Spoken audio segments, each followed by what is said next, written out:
Welcome, Kate. We're just going to begin with a tune-in.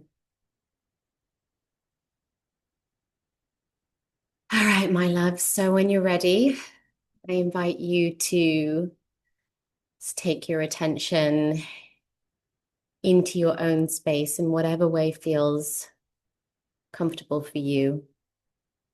So lowering your gaze, choosing a fixed spot, or taking your gaze inwards altogether. Start to connect with your breath and your body as you bring your attention closer into this moment. Just letting any parts that are around know that you'll connect with them. Spending these moments to drop in, start to notice your inner terrain.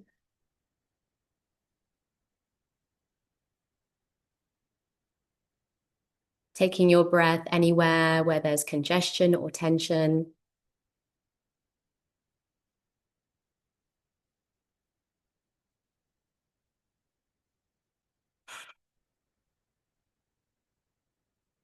Just adjusting your posture, making sure you're comfortable, but your spine is tall and straight with a natural relaxation in the lower spine to allow you to sit comfortably.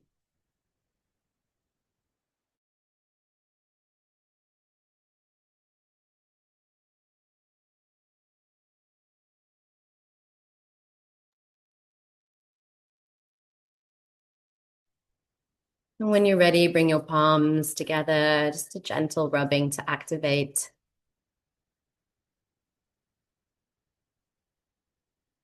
our charge, ignite our divine masculine and divine feminine aspects of our being. And stabilize your palms, thumbs into your sternum. Just take a few breaths here. In through the nose, and out through the mouth. Thumbs connected into the heart center. Relaxing the shoulders down, heart open.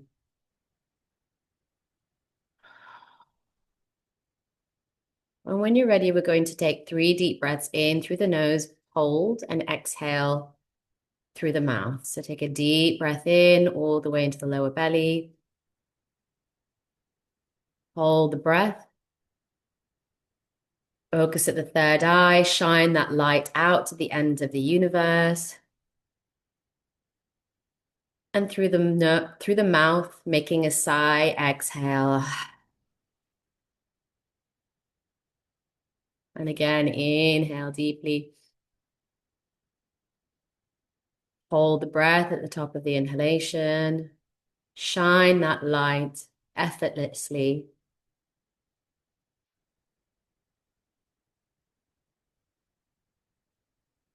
And exhale.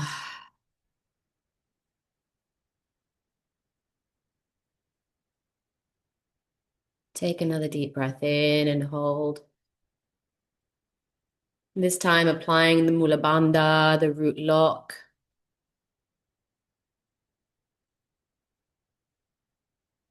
Stay focused with that inner light radiating out into the cosmos.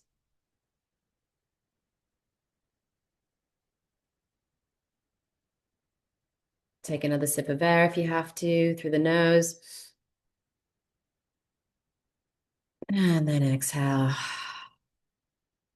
Breathe naturally. On the next inhalation, we're going to chant 3 ohms together to join the unified field. Inhale deeply.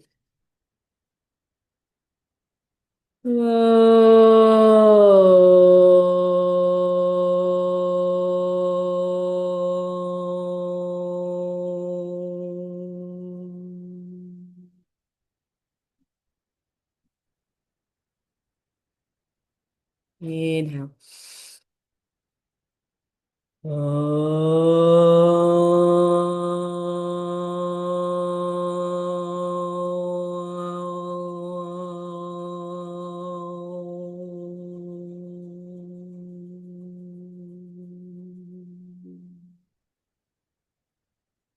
Inhale. Oh.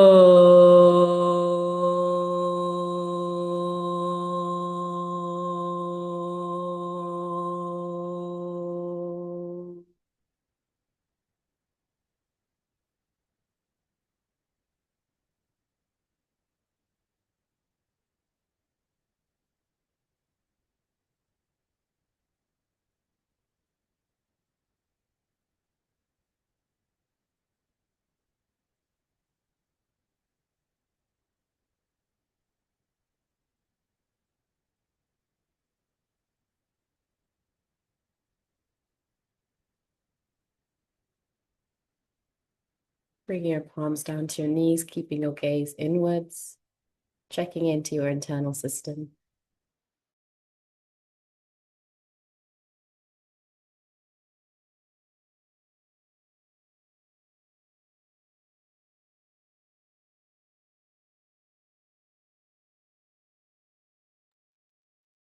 Just noticing how you're arriving in these moments. Just noticing what's present. Any thoughts, feelings, emotions, sensations, any visions, colors.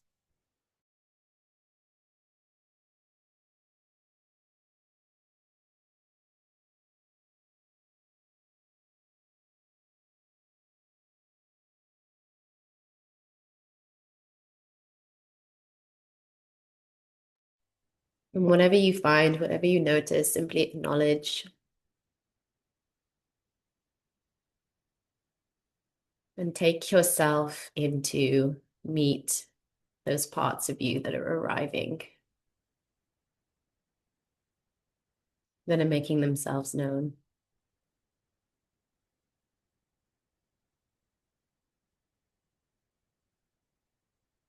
It's giving any reassurance that's needed.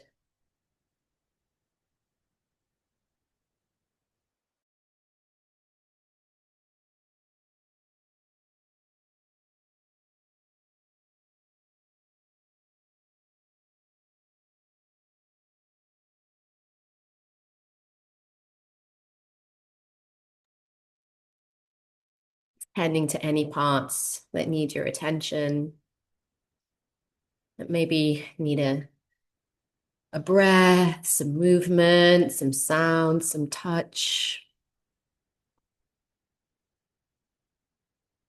It's giving yourself whatever is needed in these moments to settle in.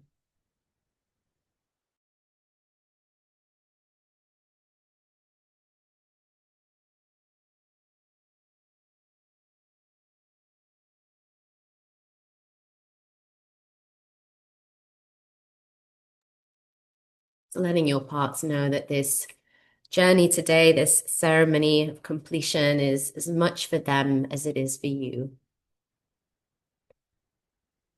Letting them know that we invite all parts of us forward to bathe in these healing energies, to be nourished in this space, in the group field.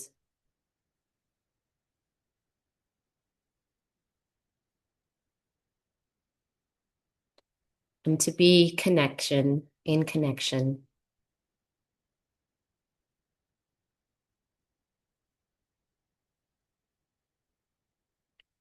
And spending another moment to give these parts what they need.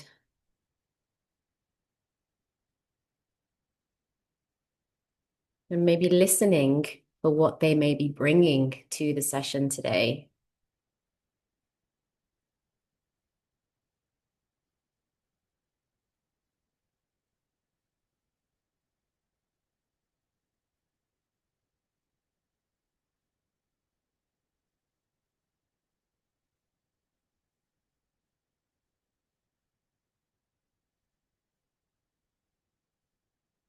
Giving gratitude and appreciation for all our parts and our system, for the one showing up in this moment.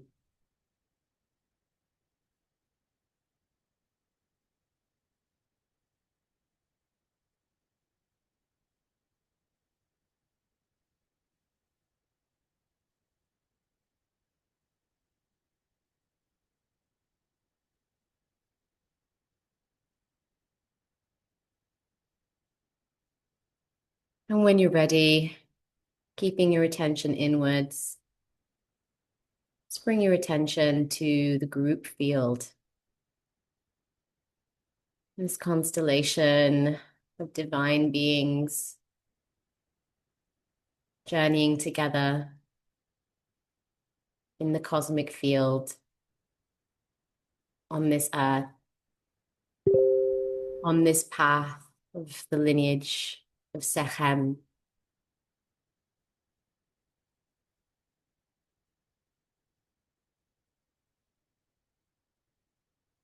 Guided by the fierce lioness, Sekhmet,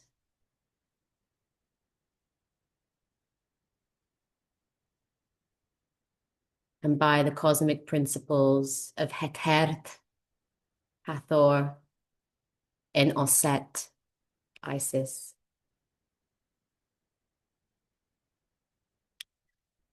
Bringing our palms together as we hold reverence and honor for this lineage, for this group field, this constellation, visualizing all of us in a mandala within the temple, the light body temple of the lineage of Sekhem.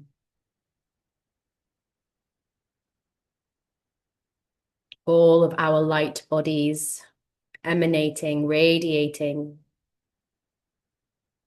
with the light of 1,000 suns.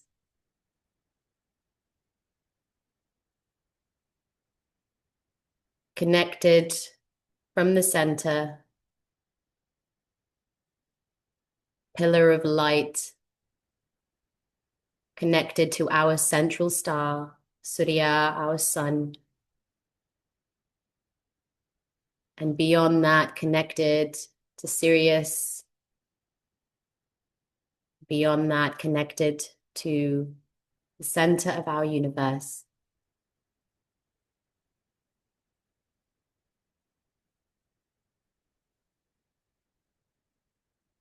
In deep gratitude to this earth beneath us, to Mama Gaia, for all that she provides and holds for us.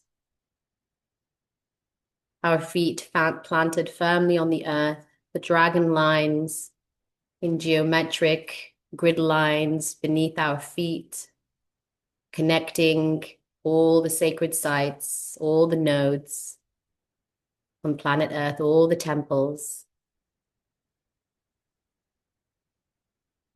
In deep gratitude to this lineage, in deep gratitude to the ancestors of the land that we walk upon,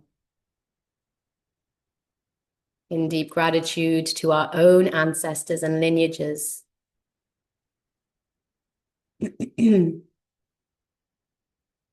And in gratitude for them making this life possible for us to be here, to do this work with ourselves, with our communities, with our planet.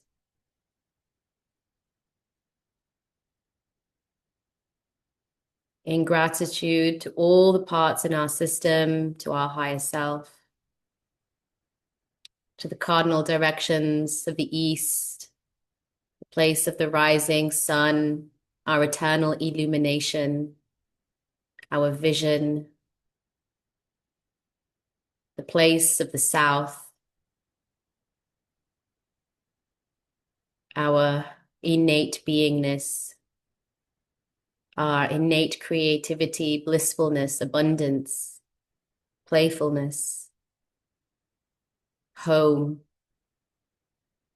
And to the west, the place of surrender and letting go, the place of the setting sun, where we go into our darkness and shadow so we can decompose and be reborn again. And to the north, the place of transcendental wisdom and the knowledge of the ancestors, and all the knowledge that is held in the cosmos, in each and every DNA particle and light body particle of our being, in the waters of our body. honoring and gratitude to all the elements, the water, the air, the earth, the fire, the ether.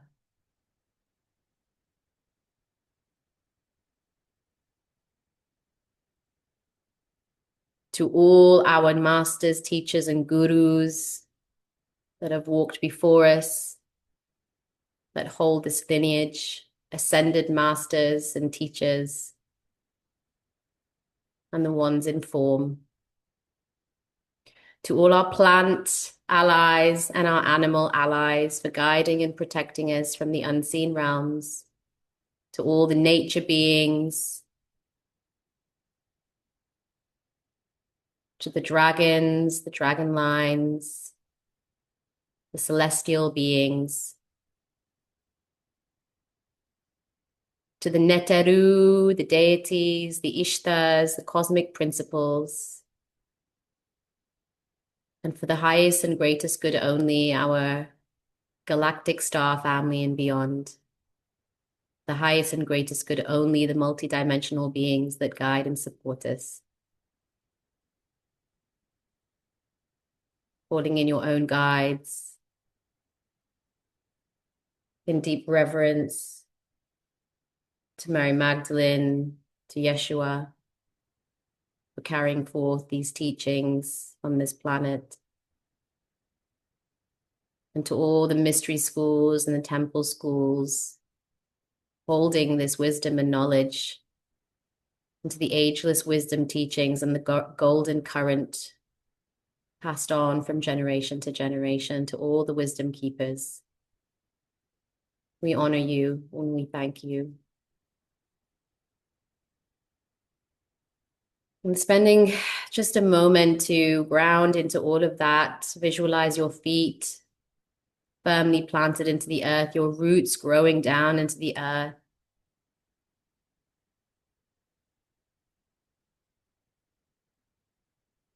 Visualizing yourself grounded and rooted as a tree whose branches reach out to the cosmos.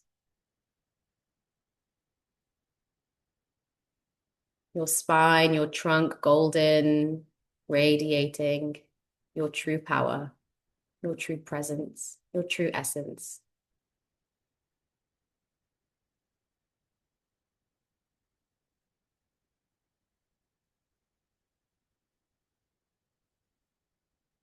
Ankh-Neteru, Ankh-Neteru, Ankh-Neteru. Sa Sekhem Sahu, Sa Sekhem Sahu, Sa Sekhem Sahu. Calling in the divine Reiki and Sekhem energy, visualizing the flow of this energy moving through your system.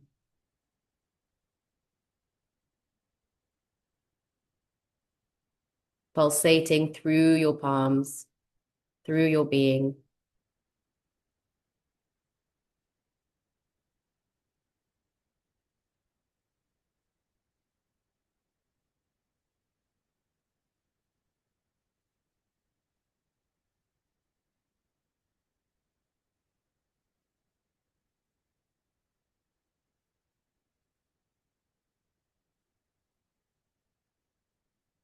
And visualizing our sun above our head at our soul star chakra, descending down through our body, all the way down below our feet to our earth star chakra,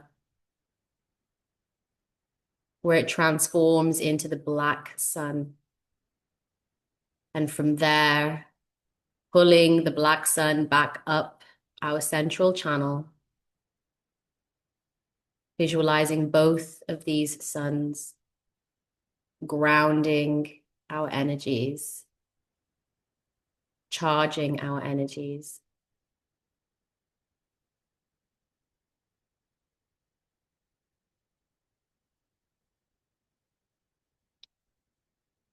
Visualizing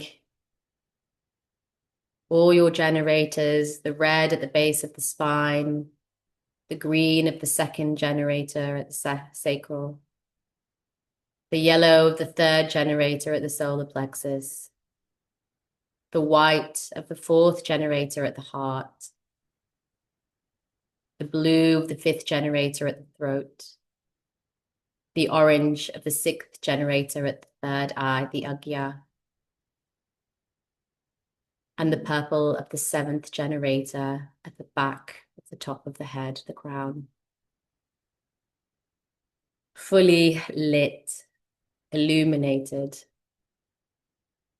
emanating your light body to the end of the universe, all connected in this mandala.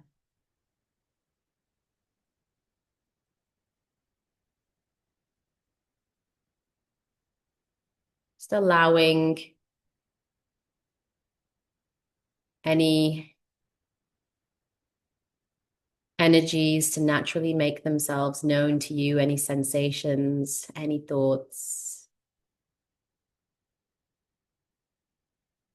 Listening deeply in these moments before we come back into the space.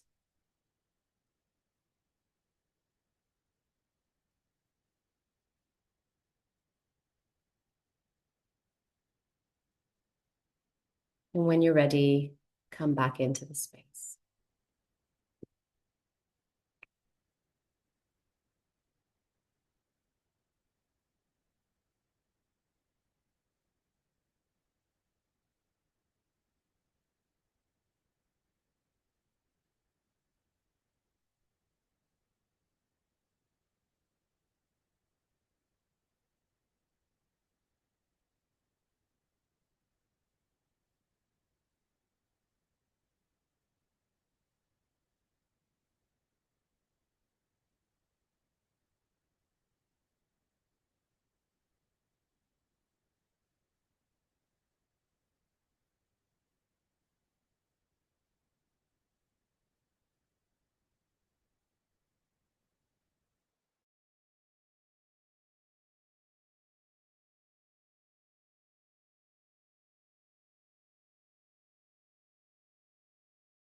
It's taking a moment to make any notes or be with yourself before we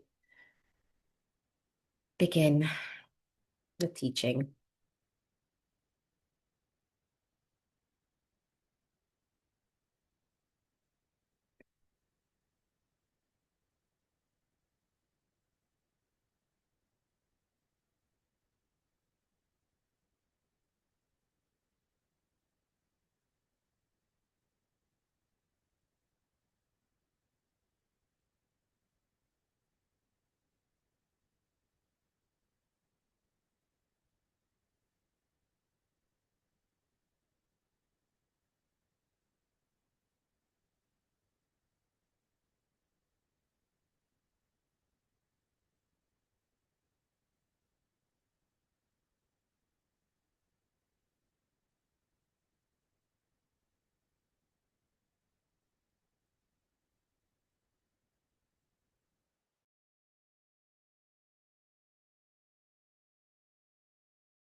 Laying down and offering frankincense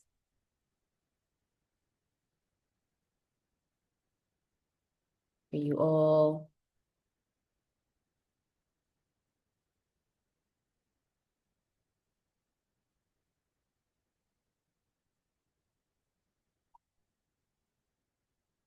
For our beautiful guides, teachers.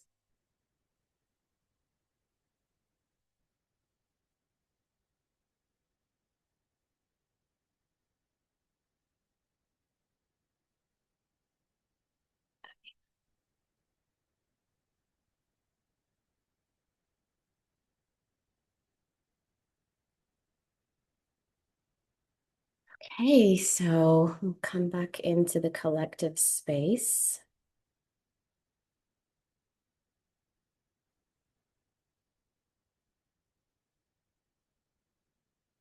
Welcome, everybody. It's so wonderful to be with you all.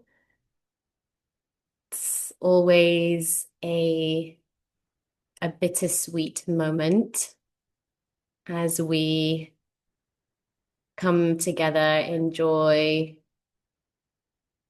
to celebrate this journey that we've been on and to close this cycle.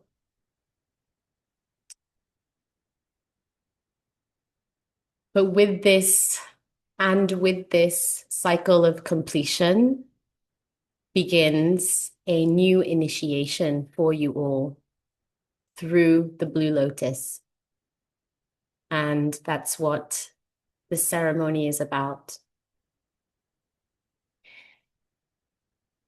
Marza will join us and shortly and share teachings of the Blue Lotus, its significance and its importance. We will explore why this plant medicine is of utmost importance for humans on this planet.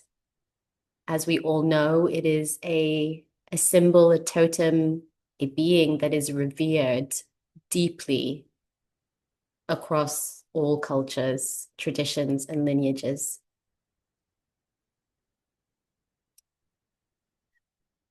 So she's here and she's holding us today, and she will be guiding us into an initiatory journey following the completion of this container, of this journey, into a new cycle of this journey for you. She will be there to hold you into what this next phase, this next cycle brings for you. Following today, we recommend that you work with the medicine of the Blue Lotus for as long as you can in a consistent manner. If you have the ability, the capacity, the space and energy to create a cocoon for yourself and kind of cut yourself off from the outside world, then you can journey with a more formal diet or dieta, as it's referred to in the Amazon, where you journey with this plant intensively for 7 days. And you really go inwards, not watching TV, unnecessary things, not doing any kind of unnecessary work. Really, a dieta is a time where we do nothing and we just go into a deep introspection and a deep inner journey with a plant. But if that is not accessible to you at this time, there will come a time where it will be accessible, and she will make it known to you when that time is, when you have a space to take yourself off, perhaps for a personal retreat, maybe for 3 or 7 days.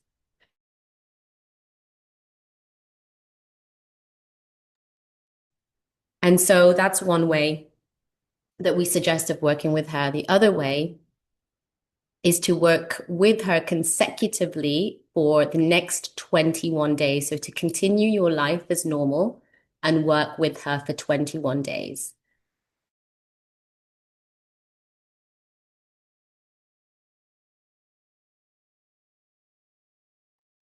And during this time, you can, as much as you're able to, create that cocoon and have that time and space to yourself and limit unnecessary interactions with things that might disrupt your field. And really develop a relationship with her, really get to know her. Today is the start of that journey. It's a time to be guided to meet her. However, the rest of your journey, the fundamental part of your journey, is really a very personal solo journey. So take that time to really get to know her.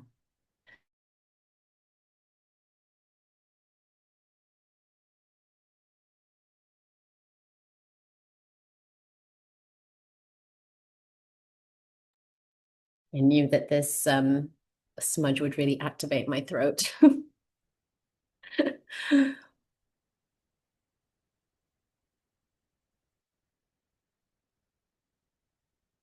So the path of initiation, which I've shared a PDF on, I'm not going to break it down, but it's something that I would like you all to go away and really study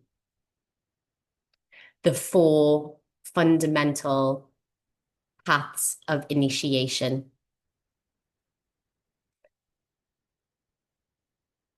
I know I'm preaching to the converted here when I talk about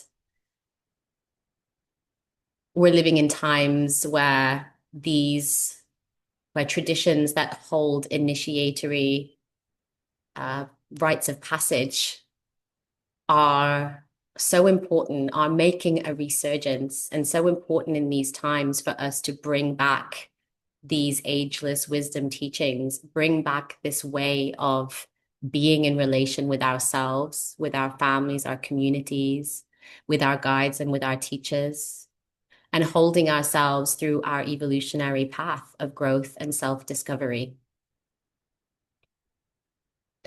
And initiation are these significant transitional points in our lives where we can celebrate and ground into these moments to reflect, to prepare for the journey ahead, to make offerings or to make intentions in order to really activate ourselves at that time, at this time, these significant times in our lives.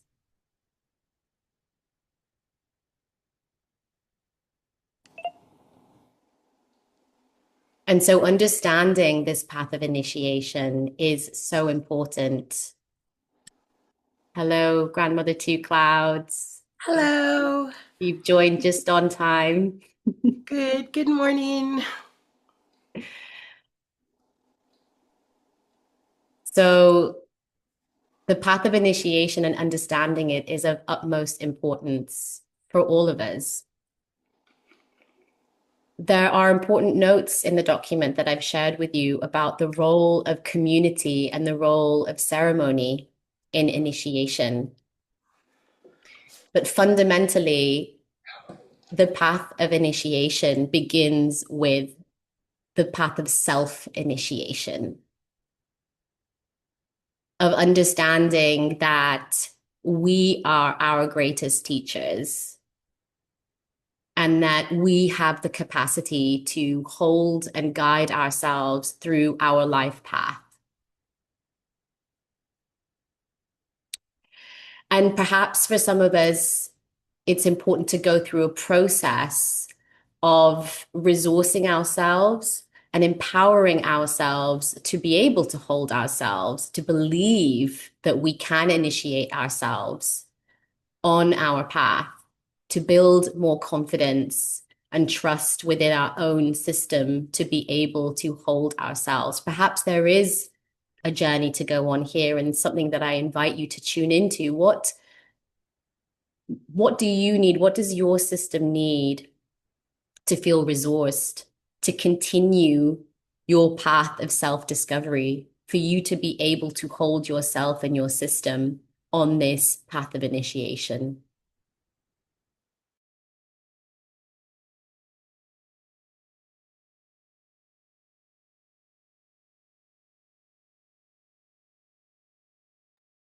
And the path of self-initiation includes all the other paths of initiation. It's all contained within here. And it's often overlooked. but it is the most important aspect of spiritual growth. When we rely solely on external forces for guidance, we can give away our power and sovereignty. And the self-initiation process is about reclaiming the power that we've given away to false teachers, to false structures, to the conditioning and programming that we've allowed into our lives. It's a vital and important part of decolonizing, of deprogramming and reprogramming ourselves to the natural blueprint of the cosmos, to the natural cycles of time.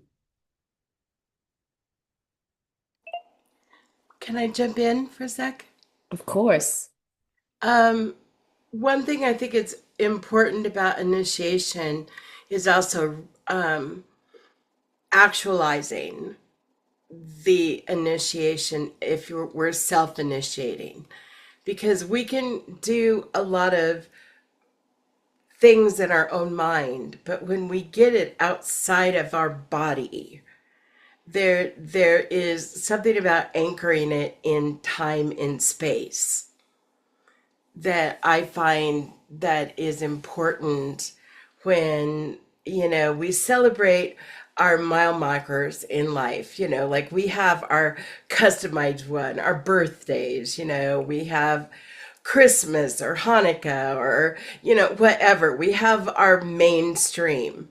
But our own self initiations also need to be actualized because within that actualization, we come into places of our own power. And so creating those little rituals along the way that we actualize it outside of our heads, outside of our bodies, and that's the one thing about living in an initiate's life is that we do actualize things because when we just don't anchor them into the physical, they don't sit sometimes very well. You know what I mean? So it's very, very good that we actualize it outside of ourselves. Because one thing I know in all the years of walking this life is that when, like, I seek out certain times in my life where I am initiated by others. But one thing is that people that cannot initiate above their station. And I've seen that too, where people are saying, oh, I can initiate you in this. Well, when that comes to, I always ask, who is your teacher? Who gave you permission to initiate this? And do the research. Because if you read 3 or 4 books, that doesn't give you permission or the experience to initiate in that path. You've got to make sure that that person is initiated that can initiate you. And that's really important to look at who is initiating you. And then in the self initiation is to how to actualize it. So um, it takes some research to live in these ritual ways and working in ritual time. So anyway, I just want to offer that as a guidance to kind of think about it. Okay, I'm awake now. All right. Okay. Thank you, my dear. And yeah, please jump in whenever you like. So the other three paths of initiation are initiation by, so we spoke about initiation, the path of self-initiation. We also have initiation by challenge, challenging circumstance or challenging situation or a life experience can also be an initiation. We also have the path of initiation by a teacher of form, of a physical form, so a teacher that's present with us in this life. And then the fourth is the path of initiation by a teacher of the unseen realms. So these can be teachers that are plant spirits, animal spirits, deities, neteru, or other cosmic or divine principles.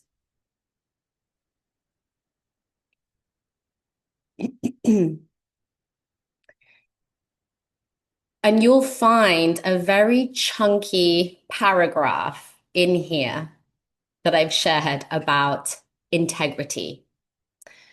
And so Grandmother Two Clouds sharing teaching is beautifully right on divine time because this is what I would really like to focus on and I would love for you to take away is a contemplation of integrity.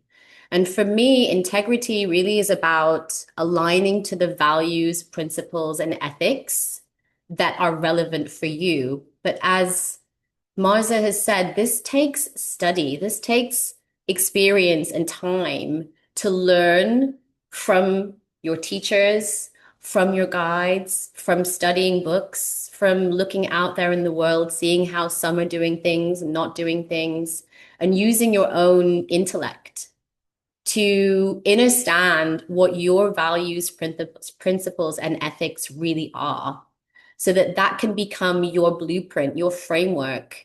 So as you hold yourself, as you ultimately are initiating yourself through life and you're bringing in teachers and guides and challenging situations to also initiate you, you're also following your own path of integrity. And I've even put one of your quotes, Marza, in this PDF that I've shared, which is making sure that your feet match your mouth. Grandmother Two Clouds always says this. And this to me epitomizes what she shared before is what you're actually doing, what you're projecting out into the world really matching the things that you're saying, and the same for those around you that you choose to surround yourself with, or teachers that you choose to bring into your fields. Are those ones also, are their feet matching their mouth? Because there are many gifts from these paths of initiation, even when we are in a seemingly challenging situation, life situation, or we are in a codependent relationship with a teacher that's kind of gone a bit west. There's still so much to learn from that. It's still an initiation in itself. My biggest initiation was having to step away from somebody that I was apprenticing with for many, many years, one of my first most powerful teachers. And that helped me to really see myself and step into my power because it took a lot of courage for me to walk away from that community, to recognize first and foremost the dynamics and that it wasn't relevant for me on my path, and then to walk away from that community with so many links and so many ties. And so all of these challenges can be gifts if we allow ourselves to surrender into the perspective and the recognition of what gifts and lessons those challenges have brought us. And this also requires work. This requires study. Because if we're not present with our own minds, our own bodies, then we will unconsciously miss this and get caught up in the story and the belief system that X, Y, and Z happen, the blame and shame cycle, the drama triangle, rather than saving and conserving our energy and coming back to doing that U-turn that we spoke about at the beginning of this journey of what is this situation showing me about what's arising within me, about what's unresolved within me. Now, some of the initiatory practices that we may experience with guides and with teachers are also held within lineages. And it's important, again, to honor the ageless wisdom teachings, the golden current, the oral tradition, and to do our due diligence. And again, to study and to really have this in our framework somewhere of how we consciously keep the integrity of the traditions that we're working with. I was speaking with Melanie, who's not here today, but one of the reflections she was having about this container is, in her words, of how impeccable she thought that Roop and I were in the way that we articulate and explain where the teachings are coming from, because we hold various lineages, and being really clear when we're teaching that this is from this lineage, this is from this lineage, this is from this lineage, and then this is our own interpretation. This is what we're adding. Because for some of us, there will come a point where we are passing this on. If you choose to continue to walk this path in the lineage of Sekhem, you choose to be a guide or a way shower or a space holder in whatever capacity with this energy running through your system, you continue to train and be of service in this lineage, that you will be passing this on. And so being confident and having a natural programmed ability to be able to hold the various lineages and traditions within this lineage is of utmost importance, and something that I recommend that you note for your own contemplation of how you can bring that into your life in a solid way, in a relevant way. So enjoy the deeper teachings of the PDF and contemplate the questions at the end of the PDF that there are there for you to help inspire this unfolding. Because the path of initiation is lifelong, as you know, you still have plenty of time to work with and contemplate or contemplate what we are speaking to here.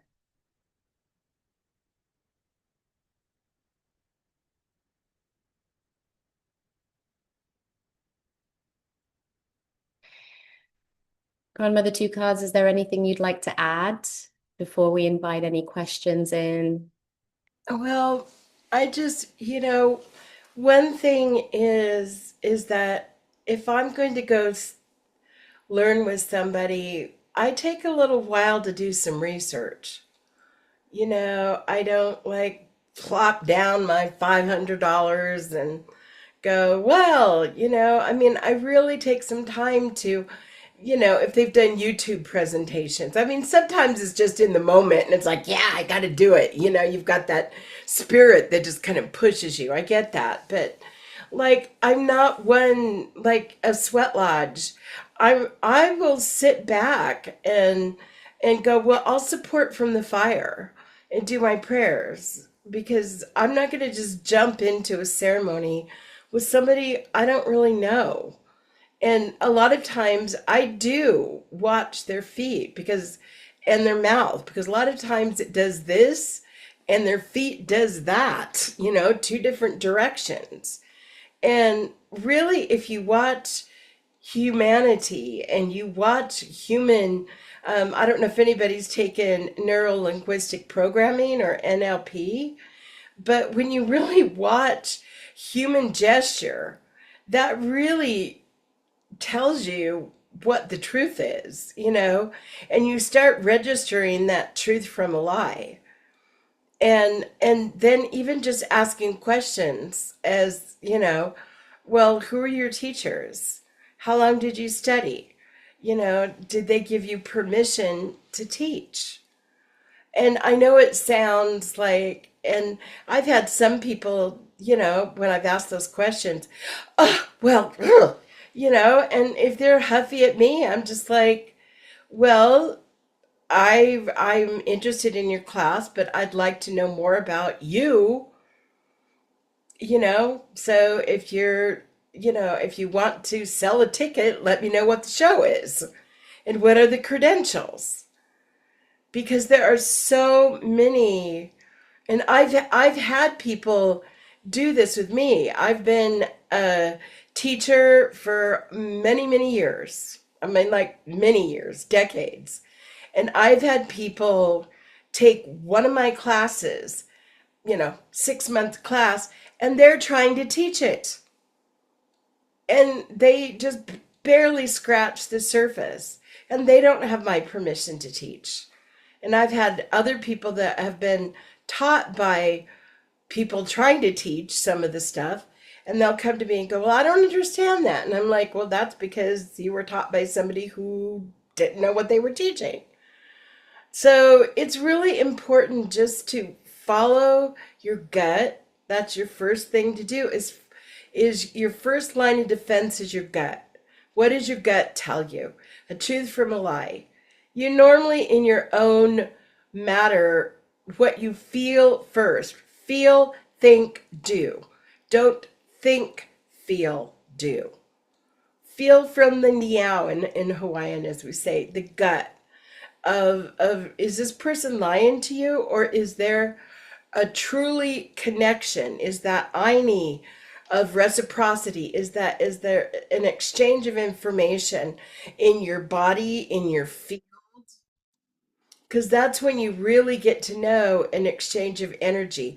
And on Zoom, you can even feel it. I mean, I teach on Zoom all the time. And you know if you resonate with somebody or you just want to turn your camera off. So it's real important to go with your first initiatory field expressions on what you're picking up, whether you're, 8,000 miles away or 10 miles away or 2 feet away. Your initiatory field into the 0 point field is spot on. And so go with your gut, go with your initiatory feeling, then do your research, and then make your decision. So I just think it's really important to do your dirt time of your research, and it will compensate you well to do that. And if you have a teacher who's refusing to answer you, or gets a little bit brusque because you're asking about their background, their teaching, their experience, I would walk.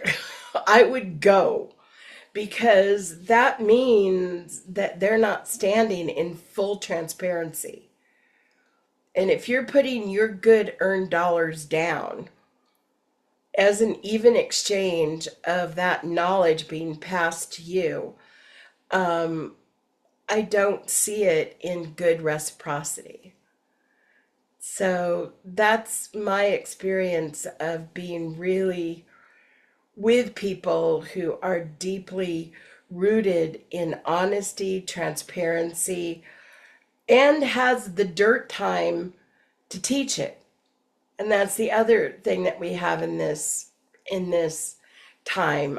I see people in my community rising up to do plant medicine experiences, and they've done maybe 5 of them with other teachers, but they haven't really been taught the medicine or given permission. And these lineages take time to be trained in plant medicine, and they are passed through the elders to the next person. And it takes a lot to learn to hold that space in the etheric, and also it's not a mechanical thing in this plane only, when you're working with realms of medicine and consciousness. So those are the things that I see. Or there's so much on YouTube that you watch 10 YouTubes, and I've had this happen to me where my students have bastardized some of my lineage's vision quest, and they vision quest people, and then for 4 hours instead of a year of training. And then the person that got trained was reading a book on how to do a sweat lodge, and she was trying to put one up in her shop's backyard. And I don't train people, but 5 years, 3 years, or constantly to even pour a sweat lodge. That's dangerous. That's how people die.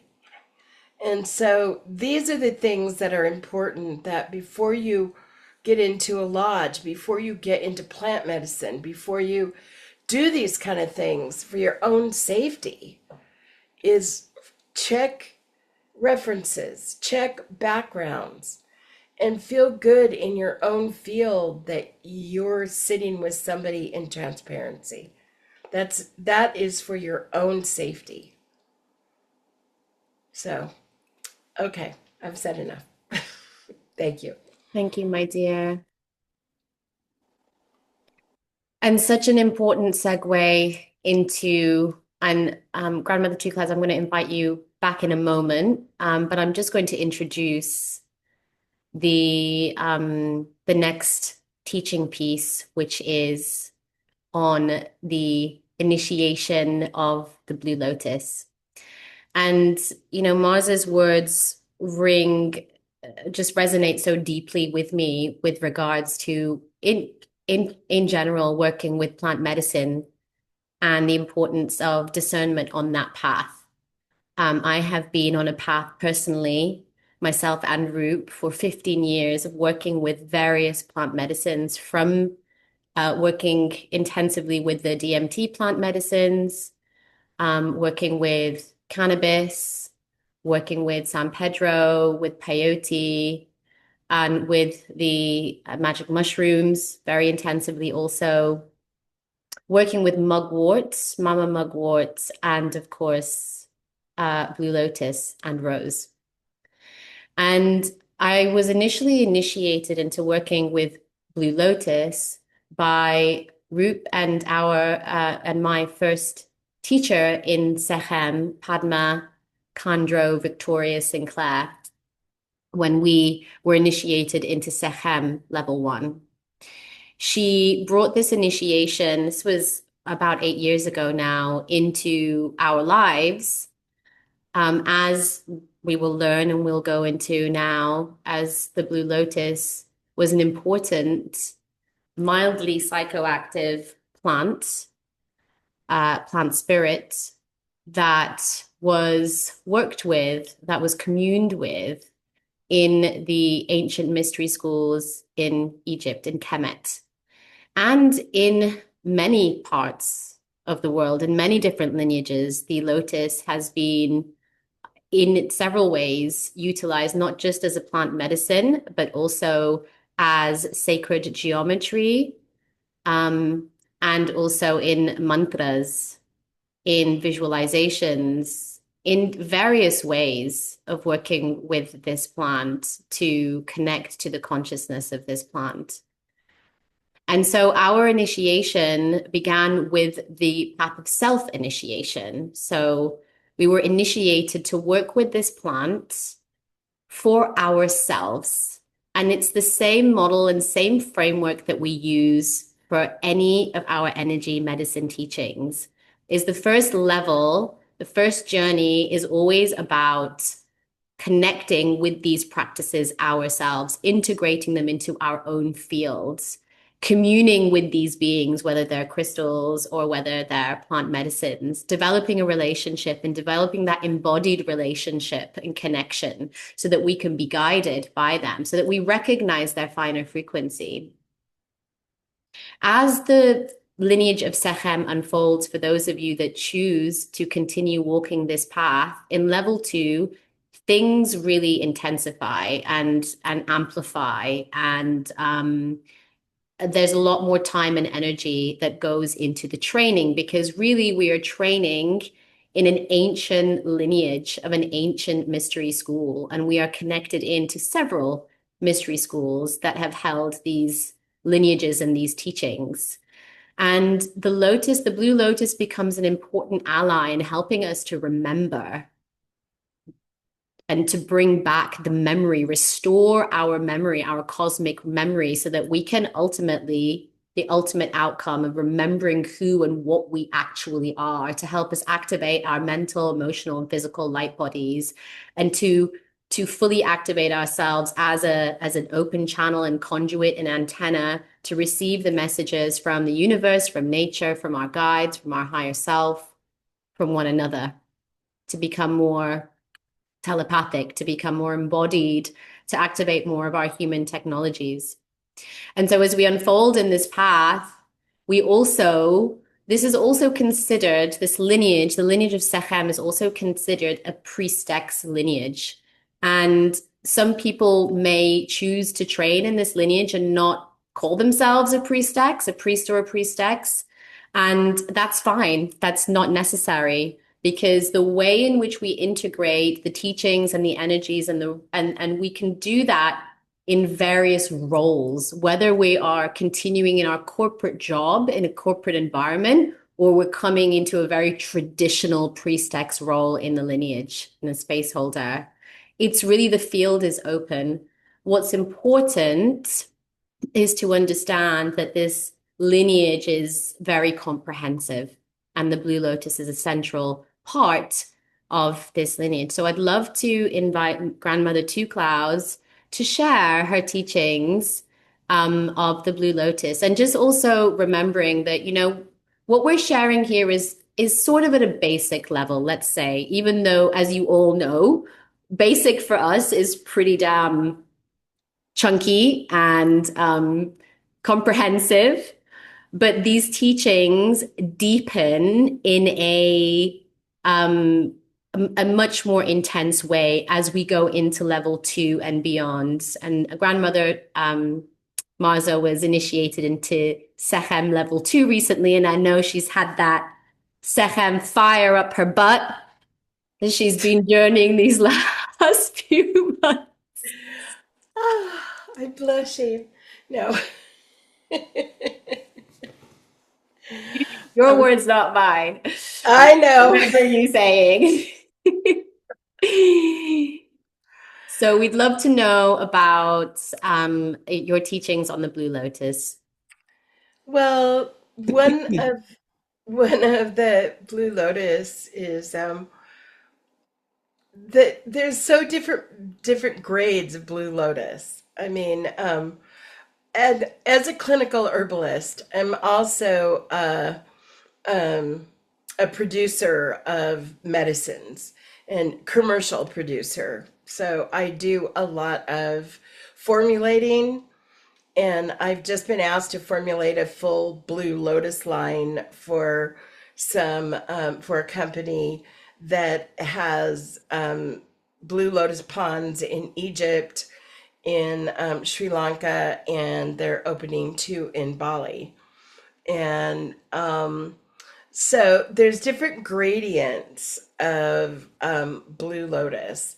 And if we go back to really some of the more ancient ways of Blue Lotus, and my expertise lies in Egypt, is that everything in Egypt is about the Blue Lotus. If you go into the temples, the columns, when you look at the columns, they start in, they follow the Hermetic magical in Egypt, we call it Heka, and it is the hermetic path of alchemy. So it starts at the bottom in primordial waters, basically, the chaos, or what we call chaos magic. And on the bottom of the columns, you'll see like little griffins doing this, and you'll see pyramids of energy. Then there's a line. Then it goes up, and you'll see the hieroglyphs of, you know, the Neteru. You've got Segment and Horus and Osiris and Isis, and there, and it tells the stories of the Neteru. Then you get to the top, and there is, holding the top, which holds the ceiling of the temple, is usually a blue lotus, a papyrus. It's usually the two of them. And you will see them everywhere. Yes, you will, just like this. You will see this. Is this Esna or Abydos? Anyway, you'll see these beautiful columns, which shows it's the what's called the duat. So we go from primordial waters through the tree of life, through the eight spheres of existence, through the three tiers of existence, to the highest being as the blue lotus showing, which is the highest heavens, or the Zohar, the highest part. And it's so amazing just to see that these paintings are still exist. And they were covered by soot, and which is really that has saved so much of this. These paintings, that they were covered by soot because the Coptic Christians hid inside the temples in Egypt. But the important thing is that the blue lotus, in their more pure state, have been known as a psychotropic. They're very, but in our days, sometimes with our more deeper strains of psychotropics, they're not as strong. And back in the day, though, when they were actually cultivated in Egypt, they were very quite strong.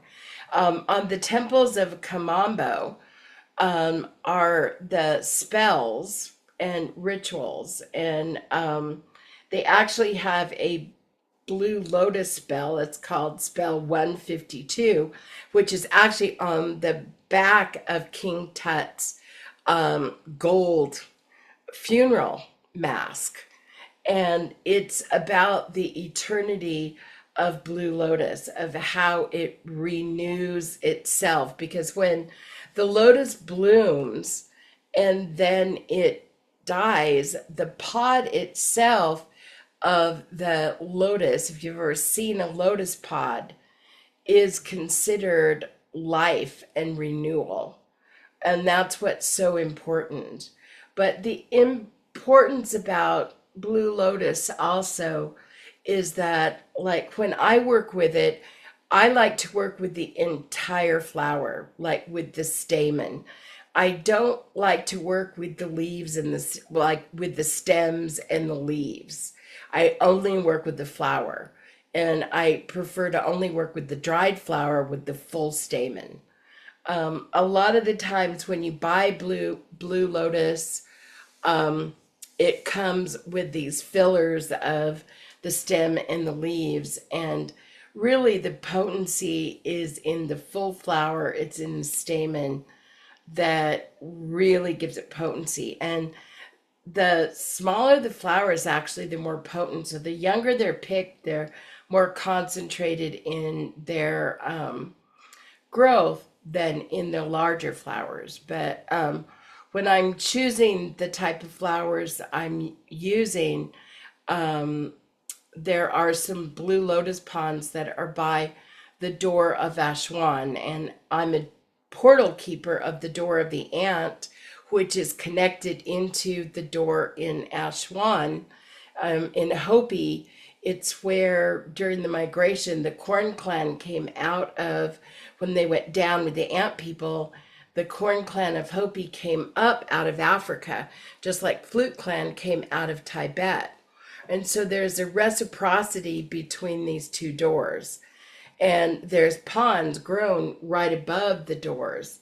And these are some of the most strongest blue lotus I've ever had myself.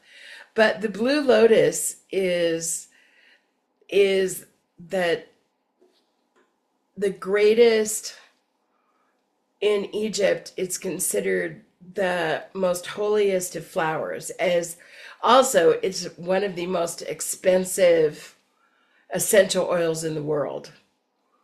And within the blue lotus, you'll see it all through Egypt as being the healing flower, and it represents the higher consciousness.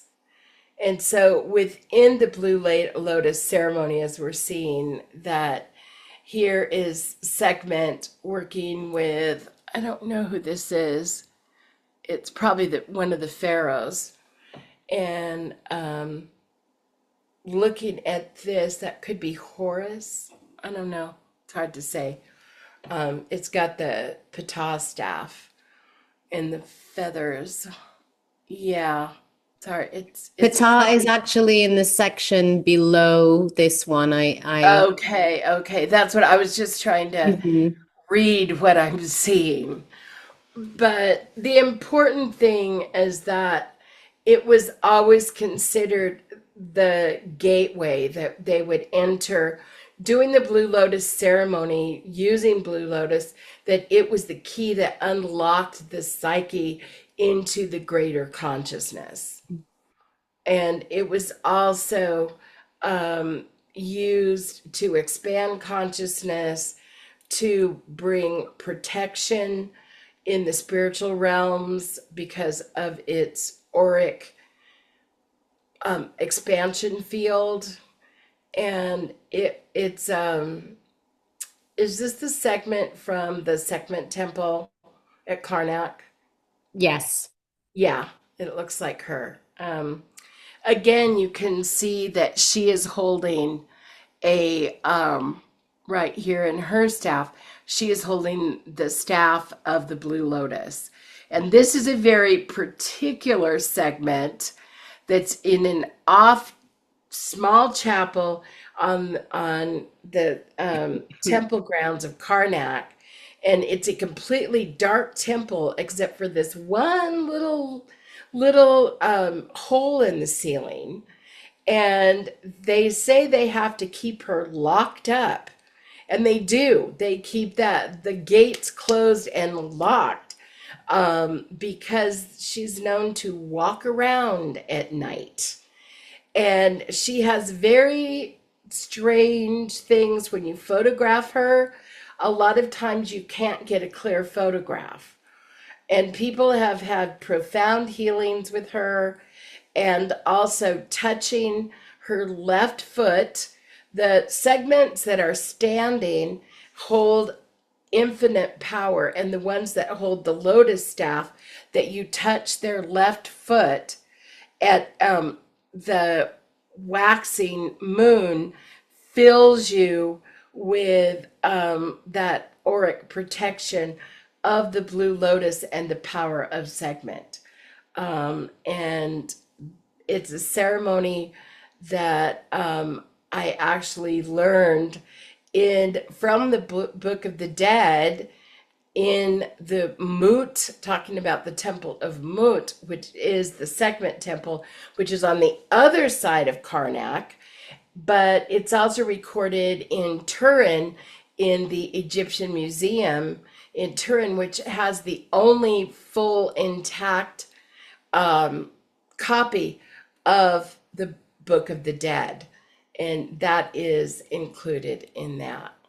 So, anyway, I think that Blue Lotus has been a big part of my life for many, many years. And I'm getting ready to go lead a group again in Egypt. I usually go once a year, and we lead a tour, and so we're getting ready to go in January. But part that we always do is our Blue Lotus ceremony. And I think that it's beautifully planned, and we've got a beautiful Blue Lotus ceremony to be discussed.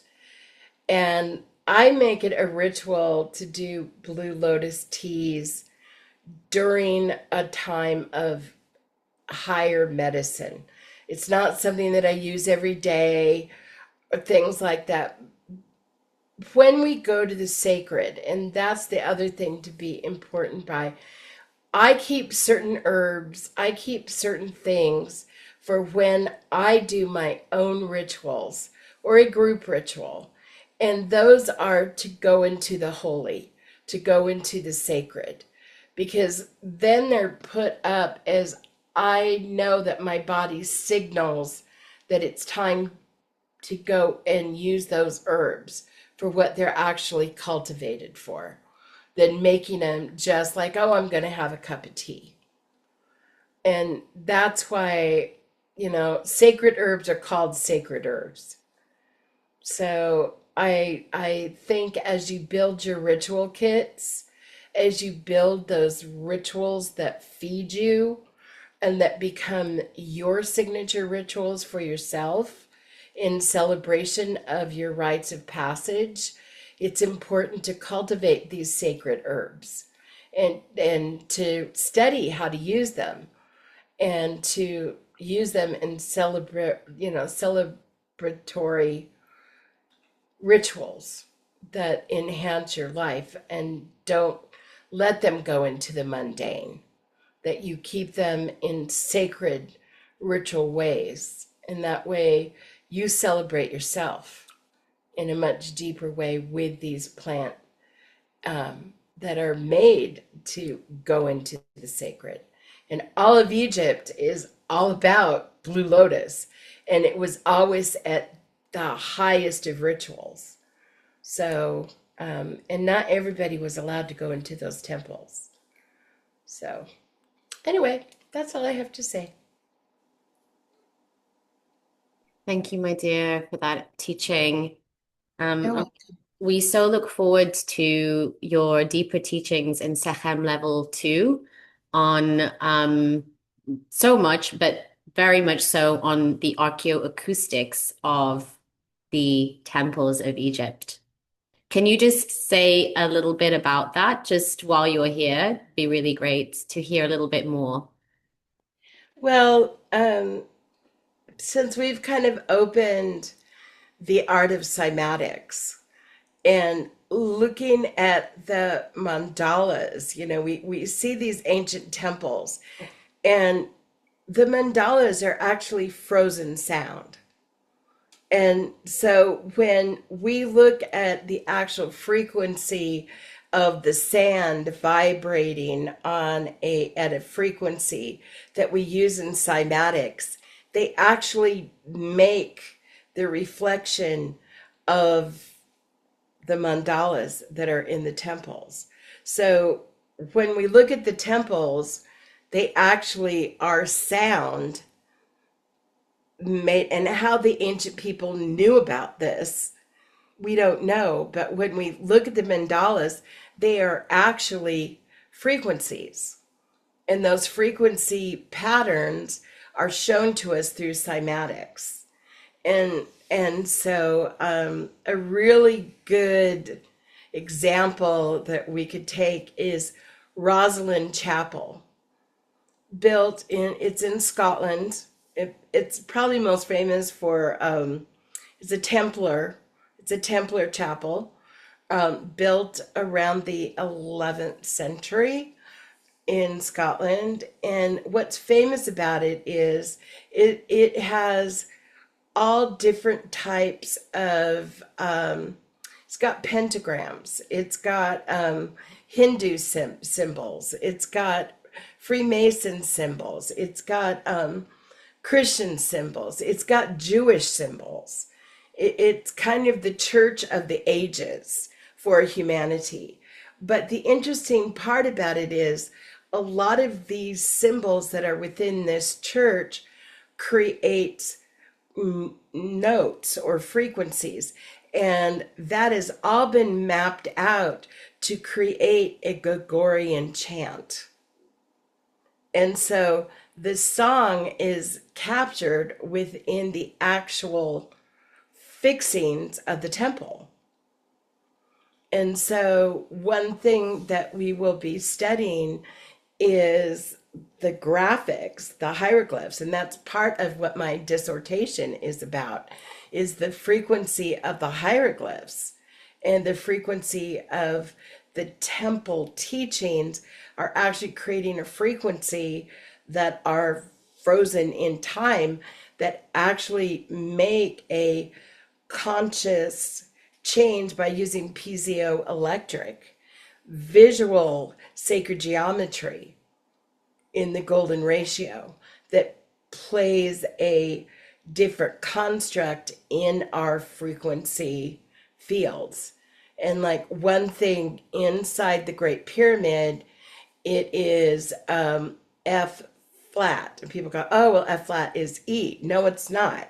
It's F minus 0.6, which makes it an actual F flat. If you to get a singing bowl, you would get F minus zero point 0.6, which is the actual frequency within the bent pyramid and the great pyramid. If you go inside of the red pyramid and the bent pyramid, your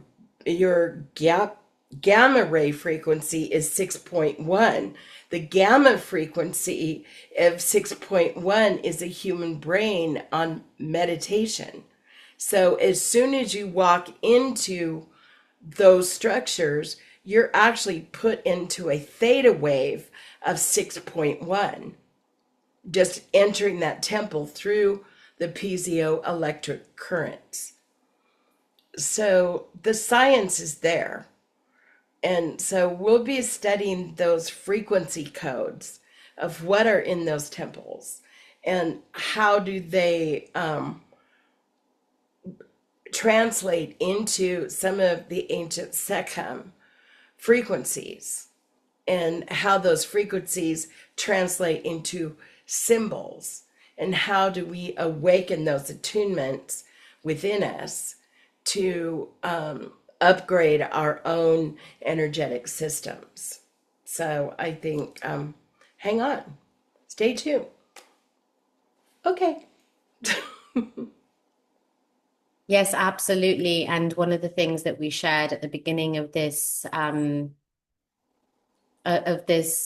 program was that the information shared with us through the original teachings of Sekhem, not just in level one, but throughout, the information given to us has been relatively, let's say, concise, with little information or description on the symbols that we are initiated to use at Reiki level 2 and beyond. And so it's as if we've been given this task at this time, and this certainly was through the teacher that initiated me into master level of Reiki, Maya Reese.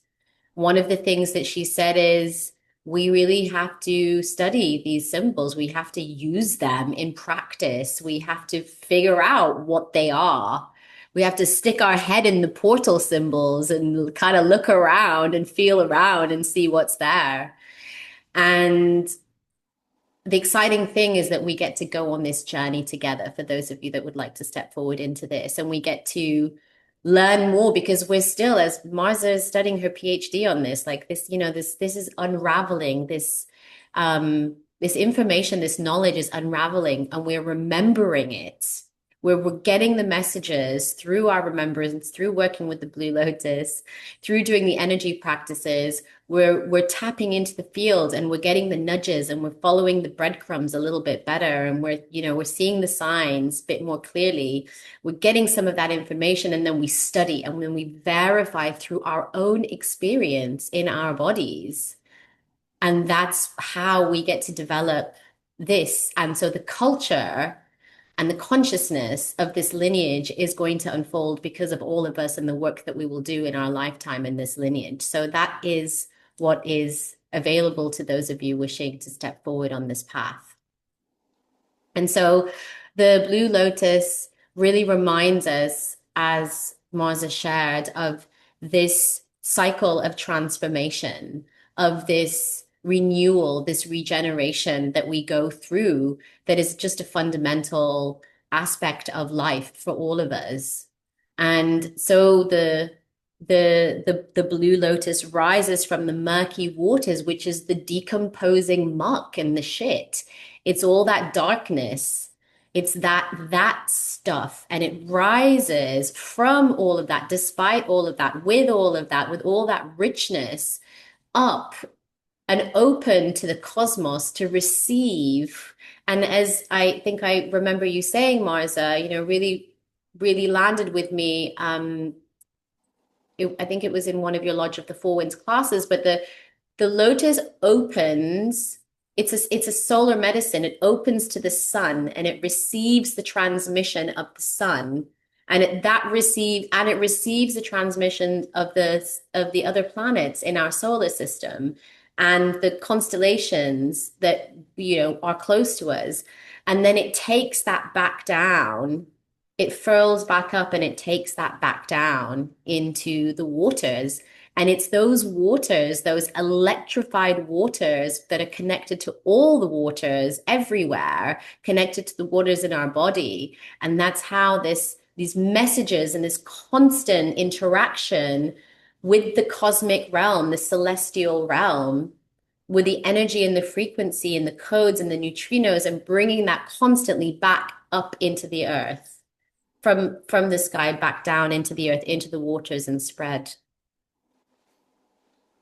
Well, I think we think of ourselves separate from, you know, our we've separated ourselves from the plant kingdom. We've separated ourselves in a hierarchical domain. But we are no less than the trees. We are no more than the trees. We are no more than the animals or everything alive on this planet. We all beat at 7.8 hertz, which is the Schumann resonance, which has been on whiteout lately, which is causing a wave through humanity in a huge wave right now that we are, subject to. But it's that photosynthesis. And, people like to follow, uh, you know, um, astrological calendars. But one of the best astrological calendars is there's two of them. The Farmer's Almanac is one of them. The other one is the biodynamic calendar, the Stella Natura. And it not only has the elements as they change during the day, they also carry all the planetary things, which reflects to us, like the sun, the element, how, like, is it a root day, which means the sun is going to come hard during that time of the day, or knowing that if the moon comes in close to the earth, that brings in, if it's in perigee, it brings in water forces. So we have a more likely thing to bring those water forces even into our own human bodies. And so when we work in those lines of really looking at those astrological farming calendars, they're also speaking to us because we are part of the planet. We synthesize with the sun and the cycles of the earth, and these are deeper cycles of the earth. And the Stella Natura, also the Maria Thune calendar, in the biodynamic calendar, I love because Rudolf Steiner is all of the philosophies in his 27 archaeological or agricultural lectures are fantastic. And I think more people should be more attuned to that as well because it tells a deeper cycle of our own human psyche and our relationship to the planets, but also to the earth. So anyway, just throwing that out there. Beautiful. So we will bring the Blue Lotus in shortly to assist us with our visionary powers and also to help us in the dream time. So, for those of you that are going to be continuing with this self initiation, with this initiation with the Blue Lotus, please feel free to choose when you would like to work with this medicine, maybe in the morning or in the evening.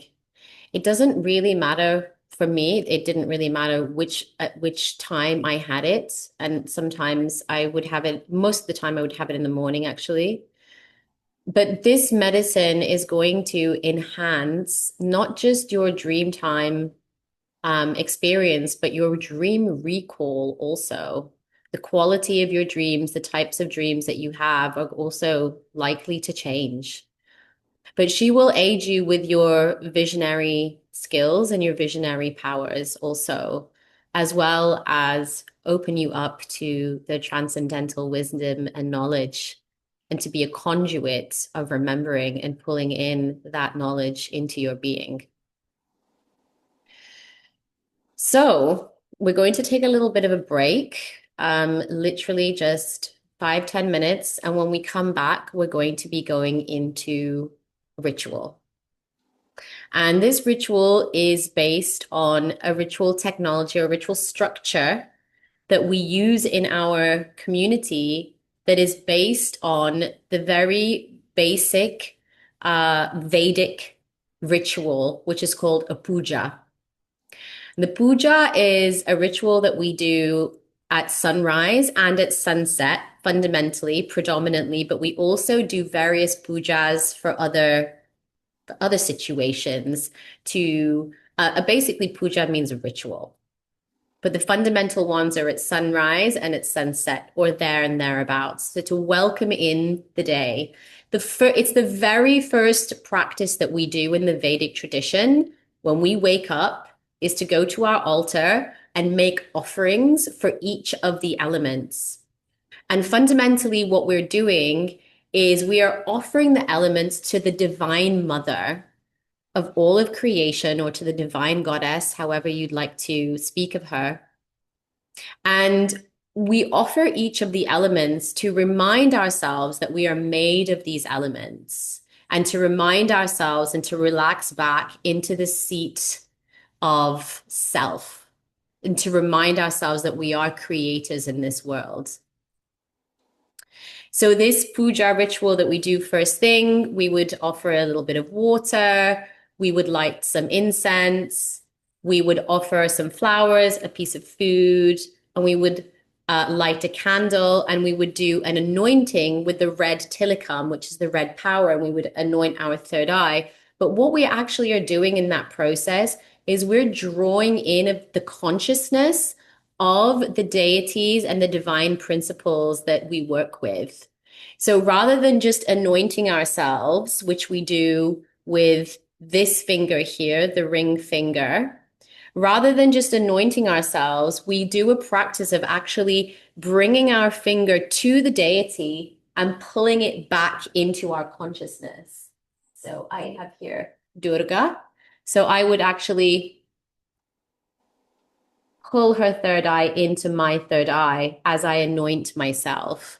And this is bringing that focus and attention and activation to the third eye, which is also very important in the Vedic tradition.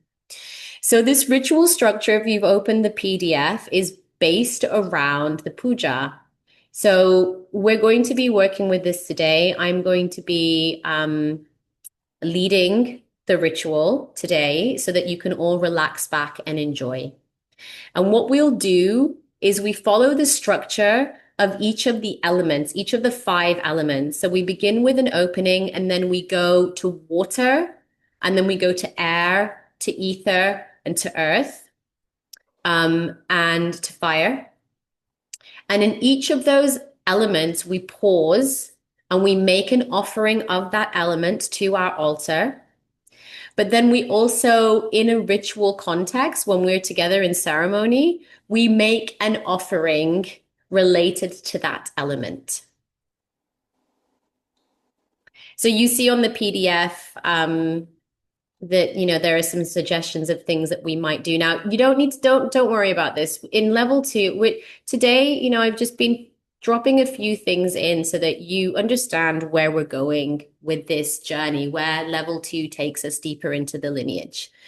And what happens is we go very deep into ritual technology in level 2, and we actually all partake in rituals together. And you all get to lead as HPs or high priestesses in the rituals and ceremonies at level 2 using this fundamental structure. And there are other structures that we use, but this is the foundational one that we start with.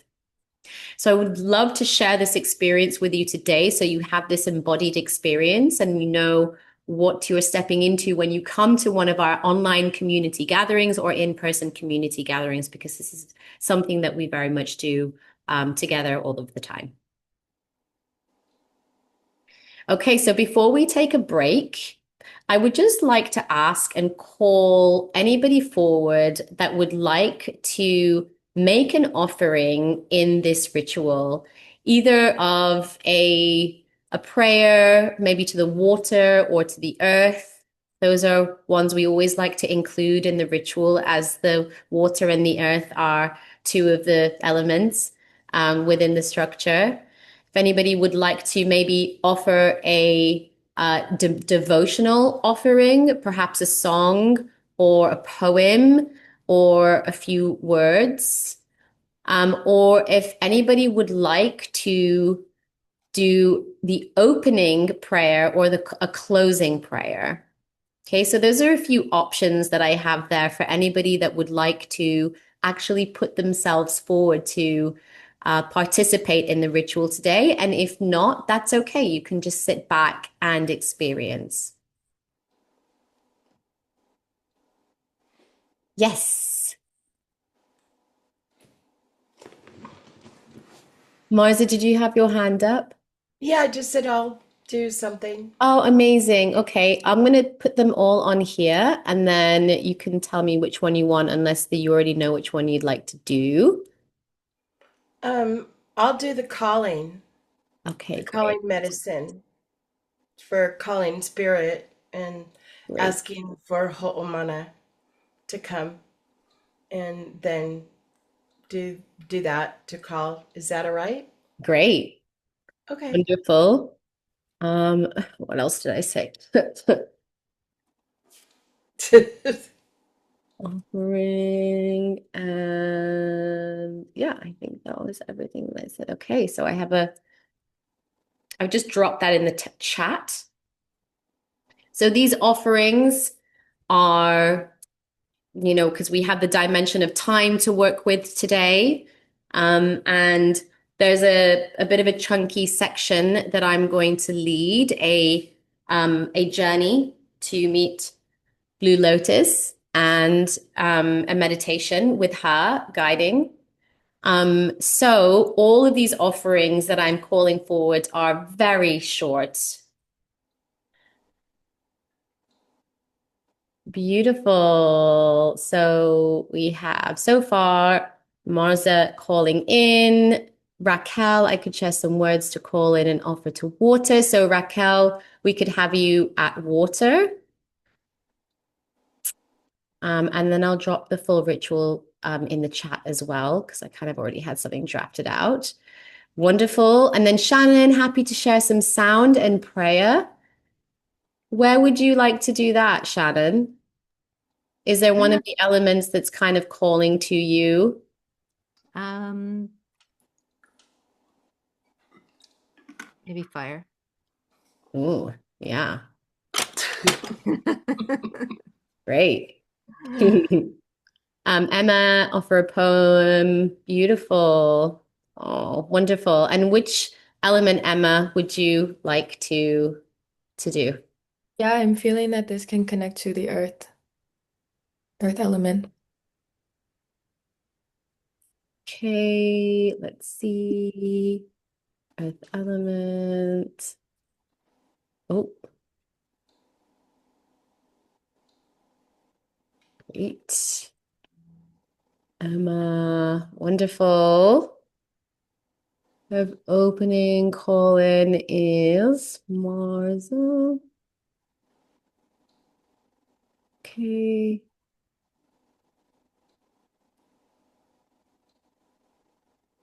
Great. Would anybody like to share a prayer for the waters?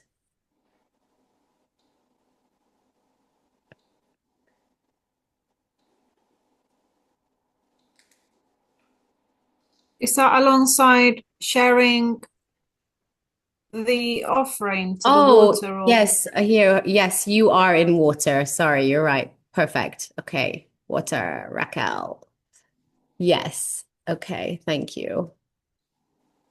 I think Okay. maybe air is the one that hasn't been. Yes. Thank you. And also we can have doubling up. So I would love those of you that would like to share something and just pick an element um and we double up. So yes, there's air.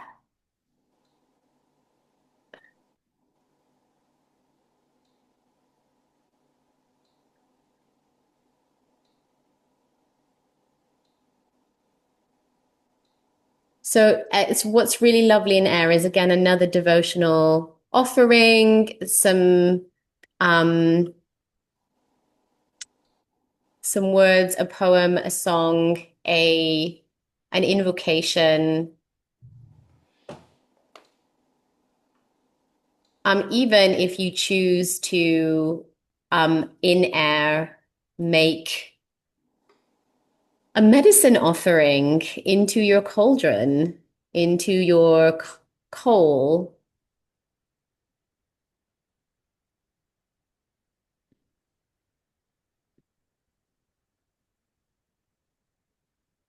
Okay, how about closing prayer? Anybody that would like to do a closing prayer?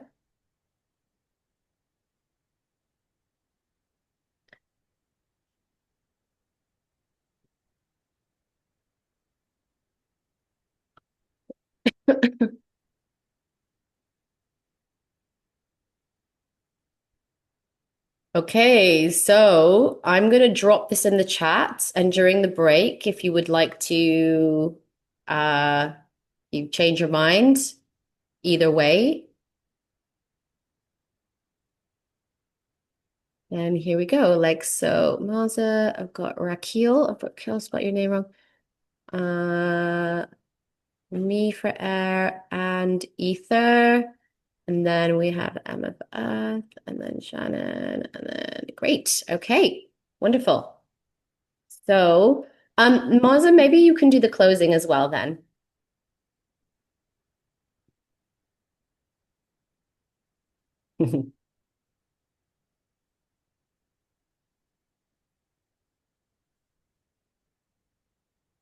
Okay, so I'm dropping that in.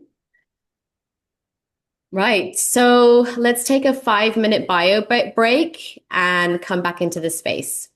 All right, see you then.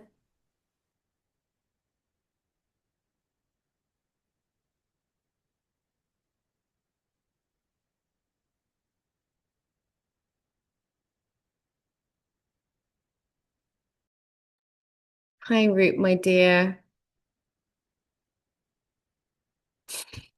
Hello. I like how you pretend to go and then just come back. And then Simon just chills. I pretend to go, but I really am here watching. I forgot I was still here. I'm going. I forgot. I was like, oh yeah, it's break time. It's break time. It's break time. Right. So I've in that moment while you rolled your bring on and wrap stuff, I've just prepared a quick document from that documentary which I watched. Do you remember I told you about it where they did the chemical research from Kew Gardens, Blue Lotus to find out what the compounds and what are the physiological effects and why it's happening? And why did the Egyptians regard it as a narcotic? Do you remember I told you about that? It was quite a 3D documentary. Okay. No, I bet that sounds amazing. You can't remember. That's what you said last time I told you. That's amazing. Okay, you need Fine. more Blue Lotus, I babe, need all more right? You Blue need to Lotus. you need to shove this in everything you eat, okay? Because you need to stimulate blood flow in your brain, basically, and that's what this does. All right, so this is exactly the right webinar for you to be on. Yeah, yeah, So yeah. Sorry, I just got that joke there. did you just get that? Yeah? Did you Babe, just it's get like that? 2 a.m. here. My brain's not Yeah, working. I bet it is. It's like 12, 11:30 here. Really? Yeah. So yeah, I'll just pop it in Blue Lotus. Oh, great. Did you put it in a document to share? Yeah. So Amazing. I Great. just Yeah, because I quickly made a that couple of time while PDF. Martha was yeah, when Martha was doing it, I quickly just rewatched the 5, 10 minutes of the film and just quickly made this document. And Oh, using your time well. I'm going to go on my little bio break and I'll be back in a few minutes and then, yeah, we'll let's begin. see You're how not quickly the brain listening to works me without when I teach. You're not listening to me when I teach. No, No, I Excuse was just me. you're in trouble. I'm going to go the voice from now. the sky. The voice from the sky comes in. Yes, No, the because thunder claps. the thunderclap. I was just like, I haven't got anything to say. That's why I stayed silent. So I was like, I better use this time quickly while Mars has got everybody No, hooked. I'm interested in that. So for sure. Because I Anyway, remembered that I watched this epic documentary after the Egypt trip, and I was just like, and I'd forgotten about it, and I never actually made a sheet about what information they recovered, and so I was like, right, beautiful timing, oh and I yeah, got, that's great. That's yeah, great. so that's why, so that's why I used that time there. Well, it's perfect. No, I just wanted to give you shit. That's all. I know you did. It's okay. It's okay. What Carry else? You on. know me. That's our relationship, Rube. You know how it Yeah, goes. it is. It's all good. Well, It's all good. I'm having all the men from Star Clan go to Kumu Ramsey's get together. He's Yeah. coming to do the Warriors class this weekend. Okay. So I think I've seen that Kumu ran on is he the one who's doing ISIS's men's group thing with her yeah, husband? yeah, yeah. Yeah. Ricky's in it and stuff, but I finally booted Dan and said, "You better do Right. it." So Dan's doing it, and Skywolf is coming, and Kyle's coming, and Mark is coming, and Oracle's coming. So all the Right. characters that you will eventually meet, but I made them go. So anyway, we've got a good group, and Okay. That's good. yeah, Yeah, Dan. that's good. Dan said he's actually excited because he hates men's groups, and I know you do too. But I've known where I know, I've I known do. I've known Kumu for several years, and he's very much part. He's actually related to the Hawaiian family that I studied with for 25 years, and so very much the same, very much the same teaching. So he's legit. He's really good. So you'll get the drip Awesome. effect. Okay, so Dan will let me know what it's like, and I'll probably still say no. Well, that's okay. You can say That's no. okay, just so you know. It's It just the doesn't whole, matter. You can It find doesn't. out men. about it when you come to Vision Quest. I know. I think they need to find another name as well, not call it a men's group either. I think they need to evolve that as well. Men with dicks. Yeah, that's better. Yeah, it's the dick group. I don't A group of know. dicks sat in a circle. Yeah, I'm gonna go to the bathroom. I'll see you guys in a Okay. minute. Okay. I hope no one else is listening.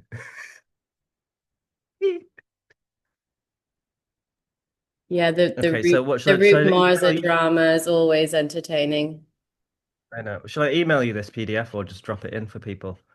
You can, yeah, you can drop it in if you'd like, and then I will put it on the course platform. Yeah, and you can have a look. It's really quick, and I just made it in this 5 minutes, so I might need work and a bit of mastery of language mastery, sprinkled over it. All right, everybody. So coming back into the space when you're ready. So everybody was just listening, probably, wasn't they?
Okay, so coming back into the space.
Okay, so those of you coming back, have your Blue Lotus tea ready, your offerings for your altar.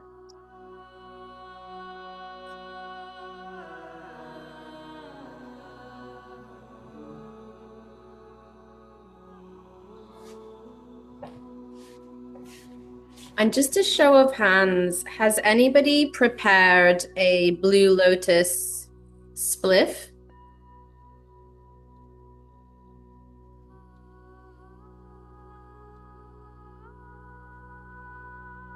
Yeah, I'll be smoking in my pipe. beautiful. Great.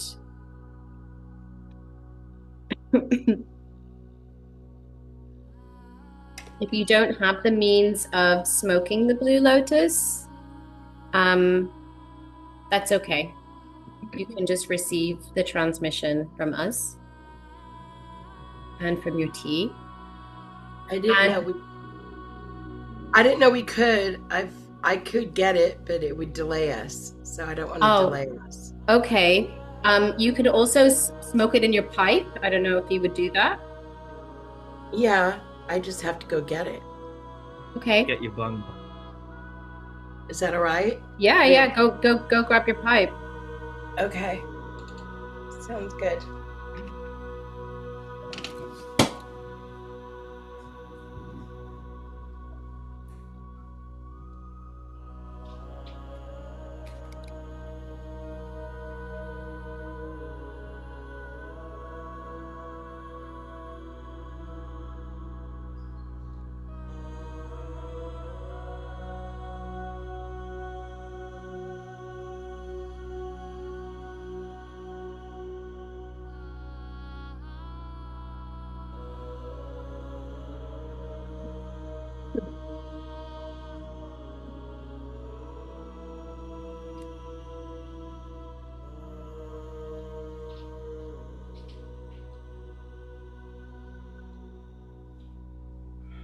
And does anybody have a tincture or oil? Great. So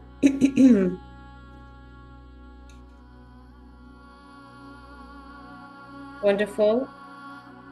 So have that ready as well if you do have your oil and your tincture, and I will share with you when and how to take that.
If you, Raquel, if you have some dried blue lotus, you could have some on some charcoal, or you can burn some for that part of the ceremony.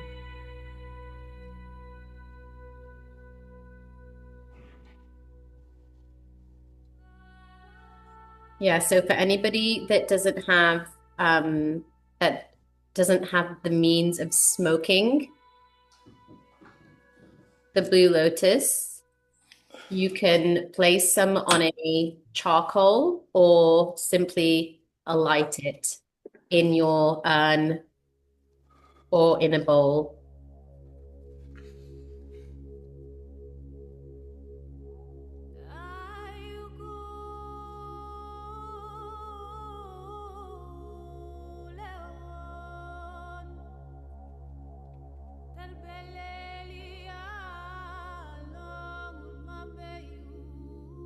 Okay.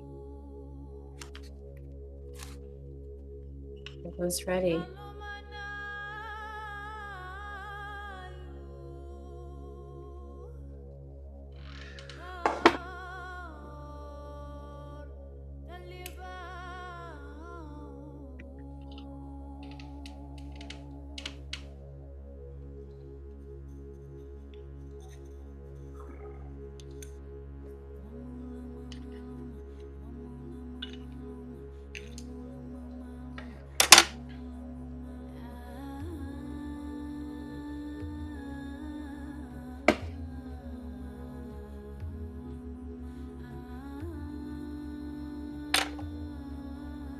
Okay, so let's get ready, make ourselves comfortable in our space.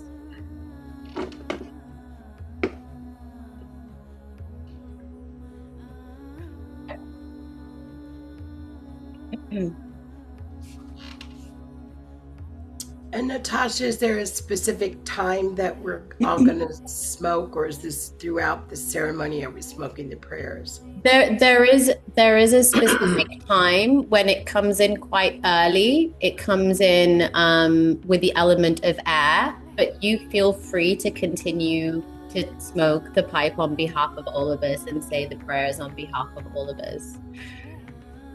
And when we're in the element of air, I'm also going to be inviting you all to bring your voice into the space and to share a bit about your experience in this container and what you're calling forward for your time ahead.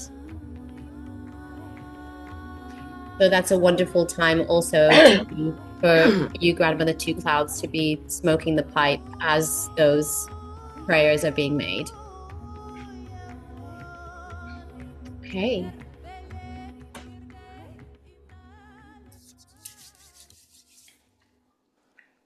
Okay.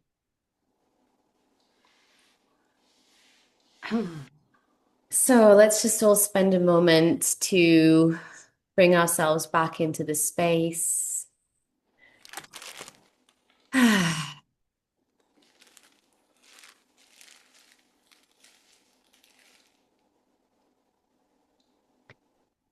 To ground ourselves in, feel our feet on the earth, once more visualizing our roots going down into the earth.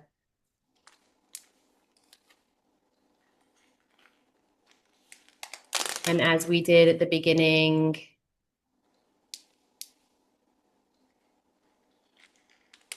just visualizing this mandala,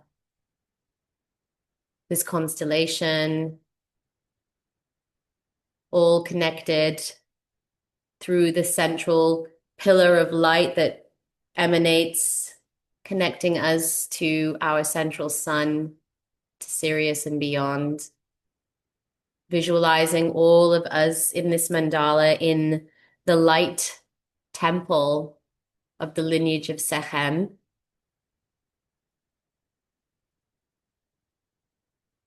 Visualizing that movement of the Sekhem energy through our being. And coming once more into that central point of our being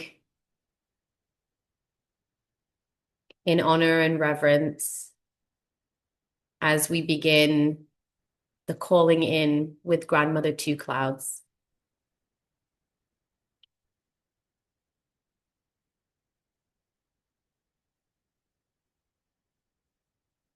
If you can unmute yourself, Grandmother.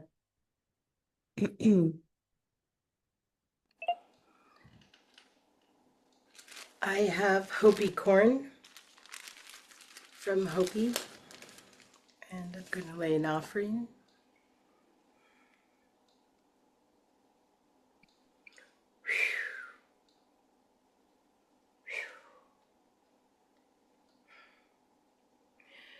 Aola, eh. Aola, eh. Ho'omana, Aola, Aola.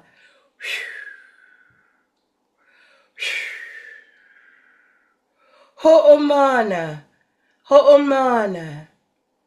Aola, Aola. Ambene.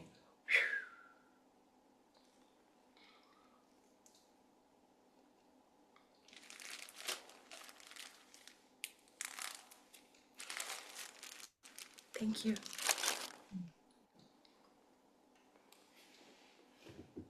Greetings and gratitude to you, Grandmother Two Clouds.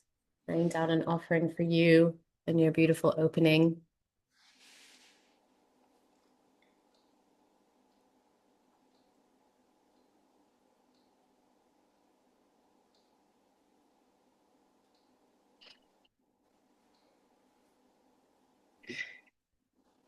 Moving first and foremost to the element of water. Taking your water from your altar and offering the water to the direction of the east, the north, the south, and the west. Offering the water to the east, the north, the south, and the west. Taking some of that water, sprinkling it over yourself, taking blessings with the water, anointing yourself with the water.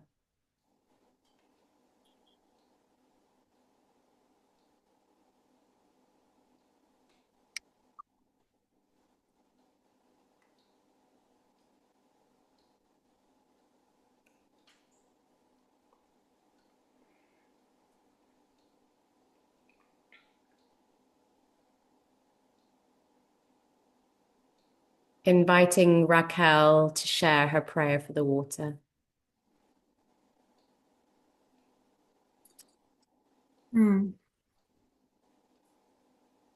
So on behalf of all of us here, I call the element of water with great respect and great honor, and calling in the sacredness of our holy waters, the waters of our world, the oceans, the rivers, waterfalls, the holy places in the world holding connection to primordial waters and the primordial waters within our bodies, and also the primordial waters of the womb of the earth and the wombs of our mothers.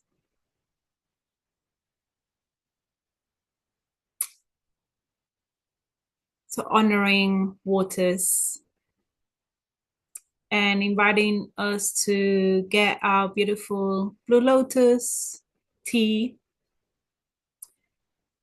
reaching out for your cup,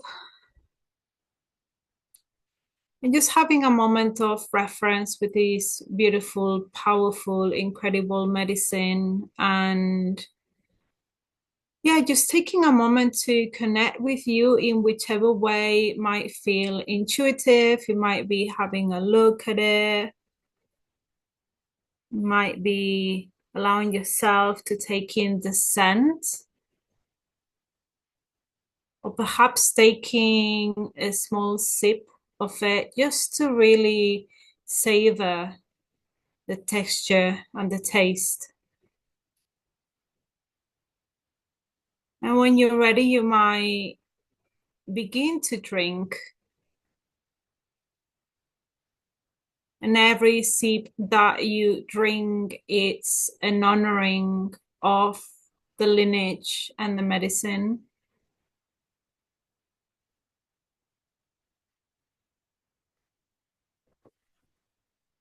And an opportunity to connect in deeper ways with her guidance.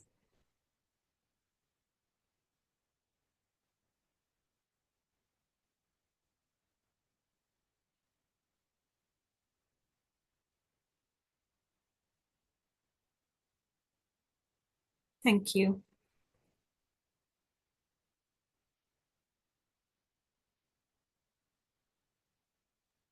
We'll just continue to take this time to drink the tea. Thank you, Raquel, for your beautiful offering. Making an offering on behalf of you.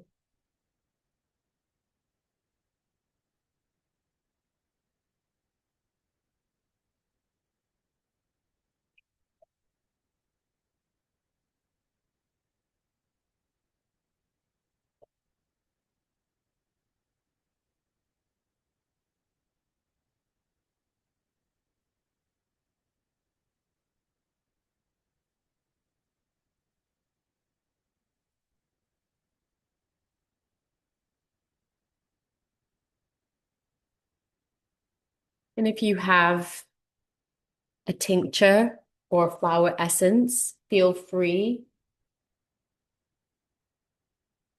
to take a few drops under the tongue.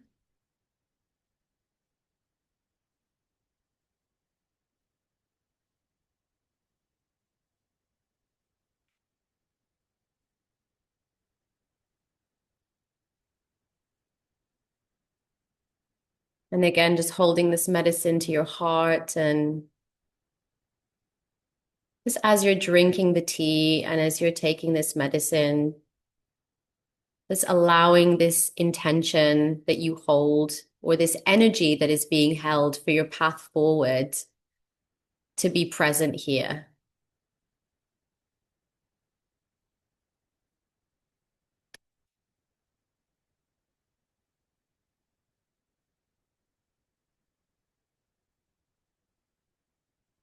And Rup, I know that you don't have your tea with you and you're keen to smoke her, as you do have her there in form. So please feel free to initiate that for yourself to join us in the field. So just taking this moment of silent reflection as this medicine enters your being.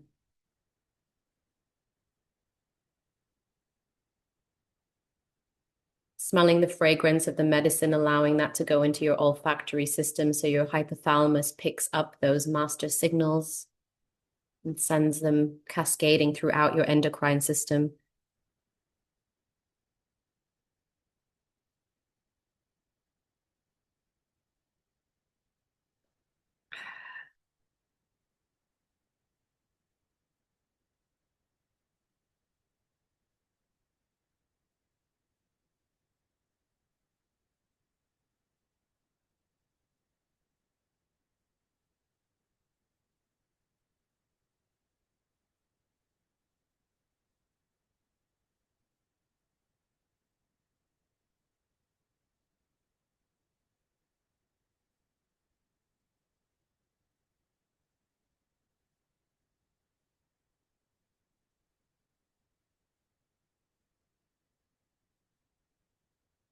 Taking another few gulps, big gulps of your tea before we move on into the element of air.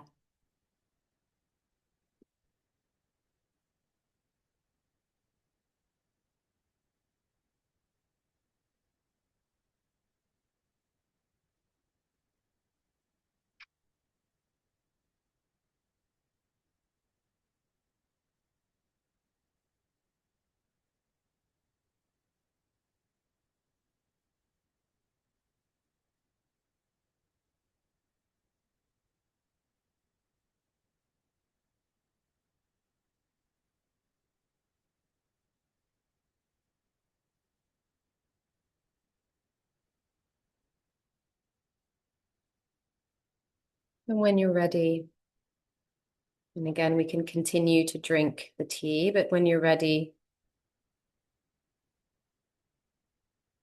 lighting your incense or placing an offering onto your coal for the element of air.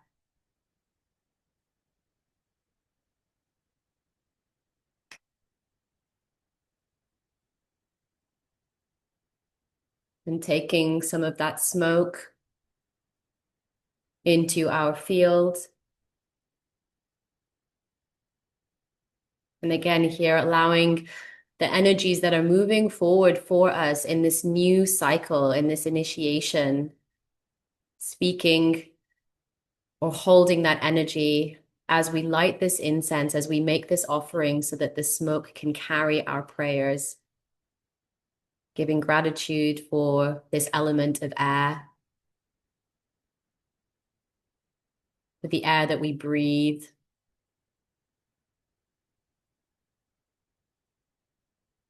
for the way that we communicate and the way that we are also received and heard.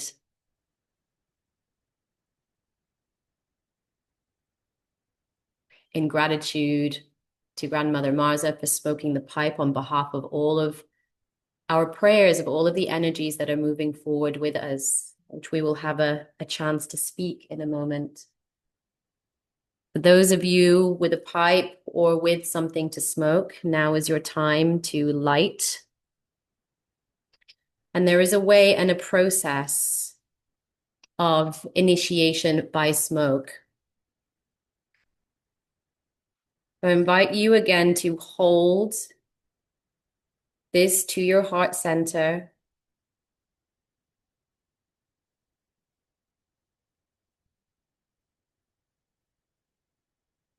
And when you're ready to smoke, you inhale and take the smoke down into your lungs and hold for 10 seconds or as long as you can, whilst holding your intentions and holding this energy that you are calling forward before you exhale.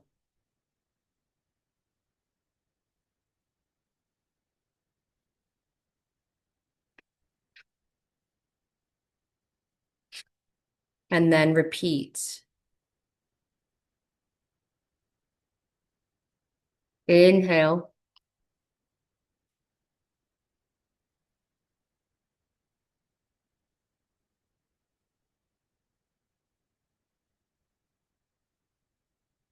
Bringing the chari, the fire of the spliff, to point towards your heart, holding it in this manner.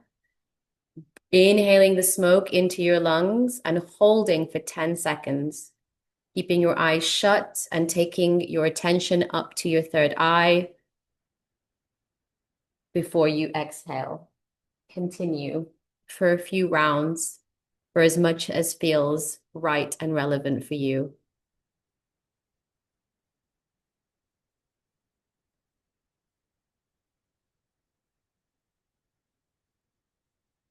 As we hold this smoke in our lungs, we become one with her spirit.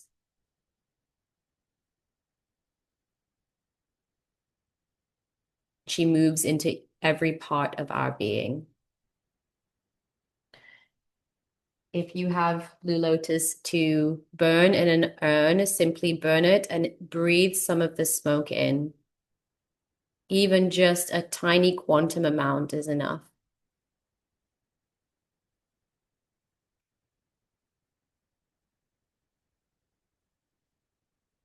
Gently and slowly pulling that smoke into the lungs.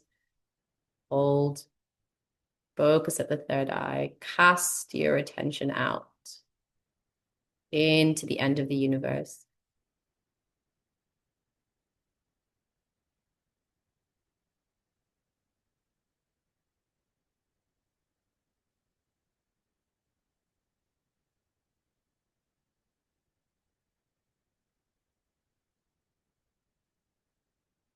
Feel the finer frequencies of the energy pulsating through your body.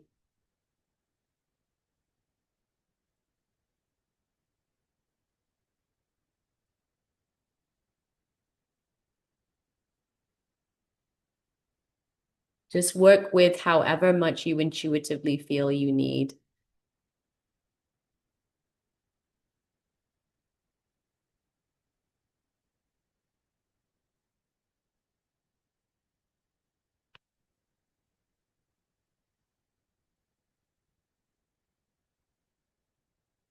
And if you have any smoke left, you can blow the smoke out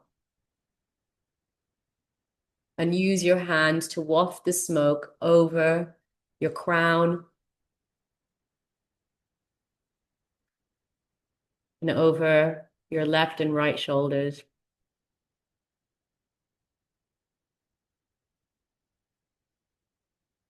Blowing it all the way down your front and over your shoulder, down your back, over your other shoulder,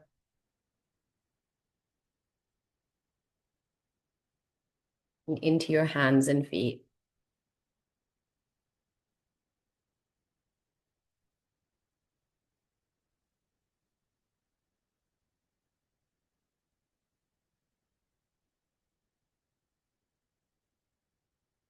And gently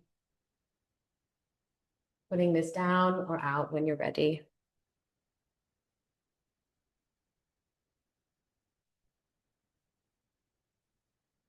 Taking a few deep breaths. And now is the time to speak what is alive for you into the field as you move, as we move collectively into the cycle of closing and open into a new cycle of renewal for ourselves. What is alive within you? What are you leaving behind? What are you integrating? How has your experience been? What are you calling forward? Please unmute yourself and share what you feel called to bring into the space.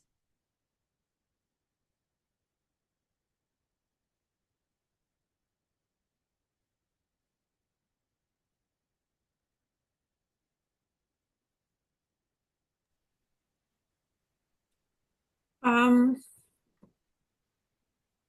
I would like to share that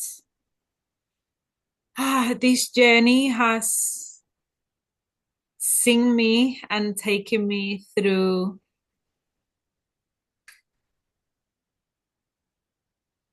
the darkest of times in a long time into a big process of self-initiation and rebirth. I feel like I'm really are at a threshold past the crossroad into the rebirth of a more aligned version of myself. And so what I'm carrying forth is that this rebirth, that I take this rebirth with reverence and with attunement and with deeper layers of trust that everything is really aligning and guiding me into my purpose in deeper ways. So yeah, reverence. Thank you. Oh, thank you.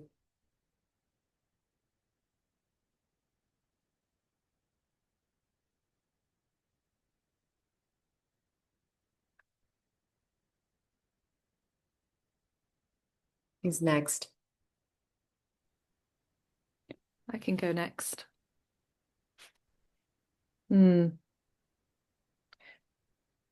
me, this period that we've been in, it's like it's almost like I'm doing a lot more with very little. I feel like I'm running on less and that I'm kind of burning away what I don't need. That I just feel like I don't need as much, if that makes sense. Um, yeah, and it's really beautiful. It's like I feel as though my body, uh, yeah, my body is much more powered. I'm struggling to find the words that describe what's happening in my body or in my world. I just feel as though, yeah, it's a burning away. And that element of the fire for me has been like a kind of in my actual body, but also in what I take into the next stage of my life. And sometimes I think, is everybody experiencing this at the same time? On some level, I do think there is a kind of burning away that many are feeling, and uh, I just feel that very much amplified. And I think working with the Sekhem energy, but also with the charges and with you all at the same time has made me think, wow, that we've generated a lot together, and I really want to take that out into my life and into the lives around me, and I feel it working all of the time that I don't need I don't need as much. I don't need um I just am, and whatever I am is enough. Thank you. Oh, thank you. I'd like to go. In this latest journey, I'm living in a country I don't recognize. In my almost to my 70th year, in about 2 weeks, entering a new decade. Uh, and it's strange to be at this time in my life in a place that we are in, where the world is. It's not just in this country. It's happening all over the world. And so there's a movement of ascension, there's a movement of descension in both ways. And I find more collaborative relation in my international crowd of people that I have found comfort with and, humanity in.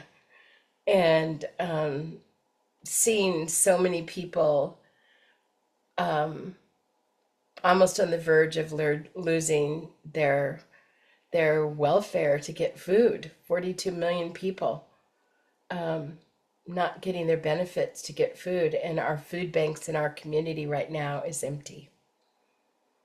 And so that is a prayer I put deeply to this pipe, this eagle pipe, and seeing how this is affecting the world. I mean, we're just a small faction in every day. What's happening in Gaza, what's happening in Sudan, what's happening in Nigeria with the craziness in Venezuela, and what isn't being posed. I feel the levity of the heaviness of the times that we're in. And personally, I feel the strength within myself.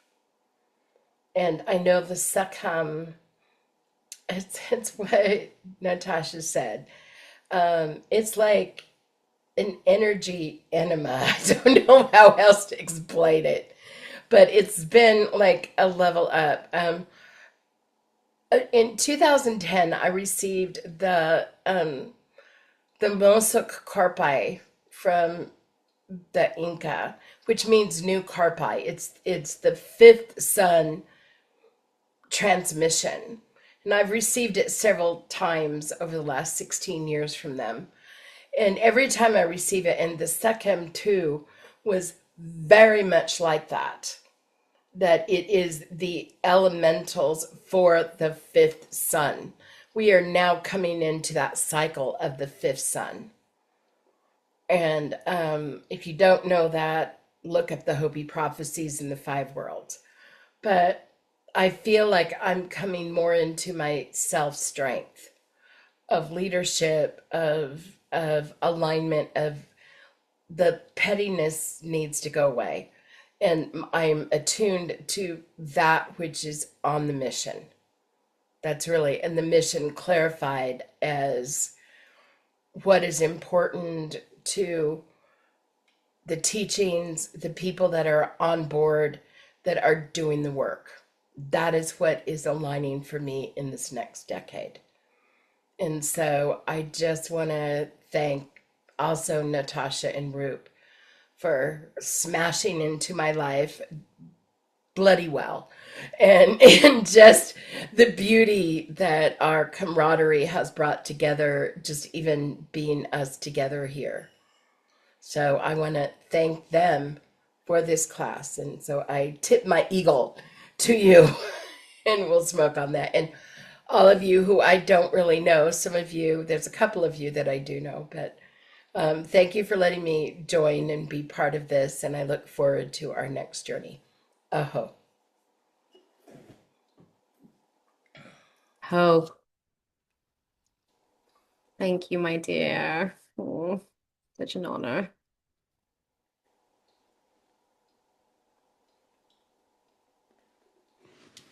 Who'd like to go next?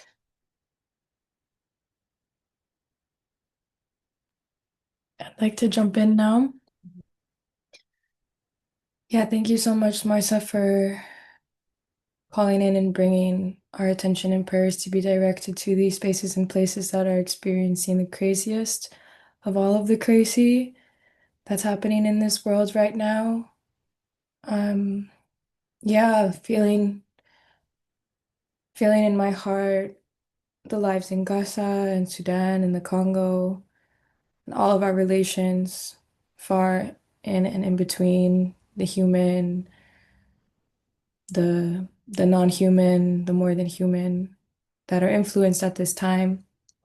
And it's something that I feel that being a part of this community allows me to also tap into the empowerment and the strength and the roles of like reparation that we can play well on the other end. I'm so wavered by it. And I've been feeling that a lot recently of just this collective turmoil and how it destabilizes my own system while doing work and navigating as a fresh little egg. I feel like I'm like an egg. I'm just birthing into these worlds and navigating through all of the muck to try and find and grow towards the light has been a challenge and an initiation.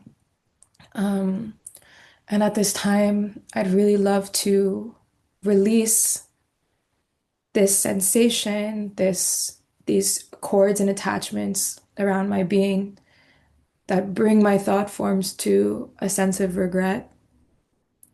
I'd really love to release the regret that I experience, and with that newfound space, I ask to call in a truly integrated, embodied belonging in now. And and with that, the fortification for what is to come along my path and our shared dreaming. Mm. Yeah, all my relations. Thank you.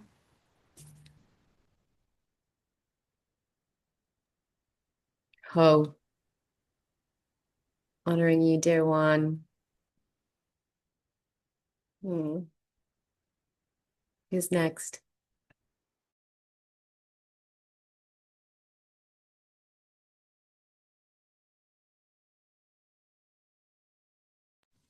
I'll go.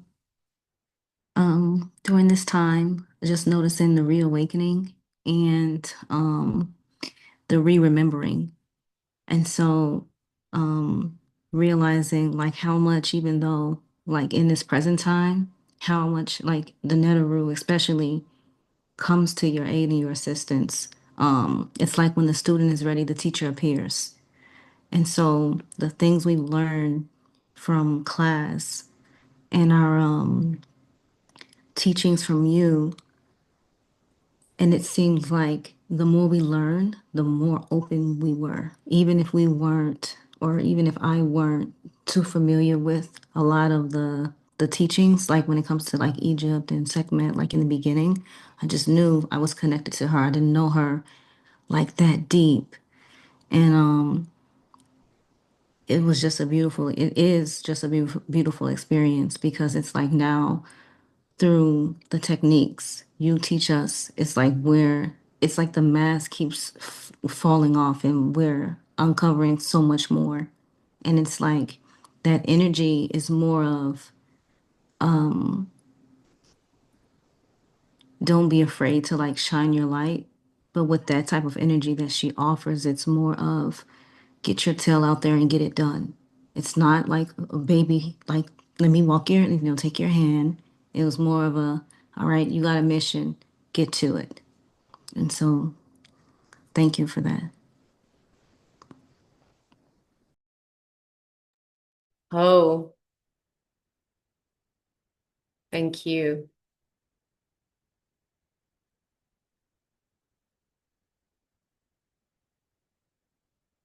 Siobhan. I might end up in the middle, a bit of a coughing, coughing fit. So sorry if I do. Um, I struggle to articulate really the full extent of uh, what this process has been for me.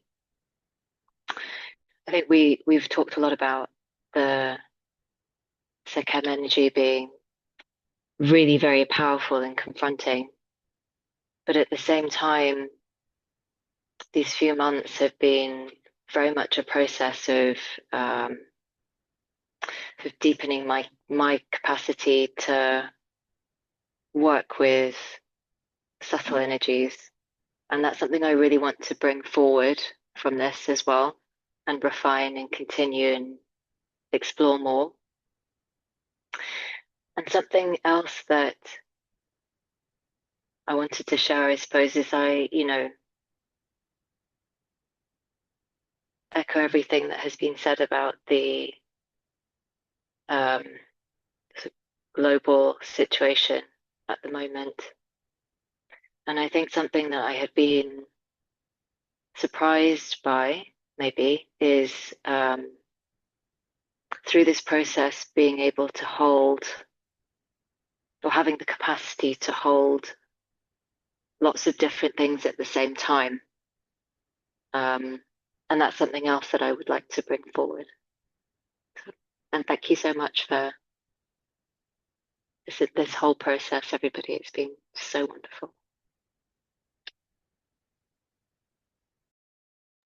Oh, thank you, sister.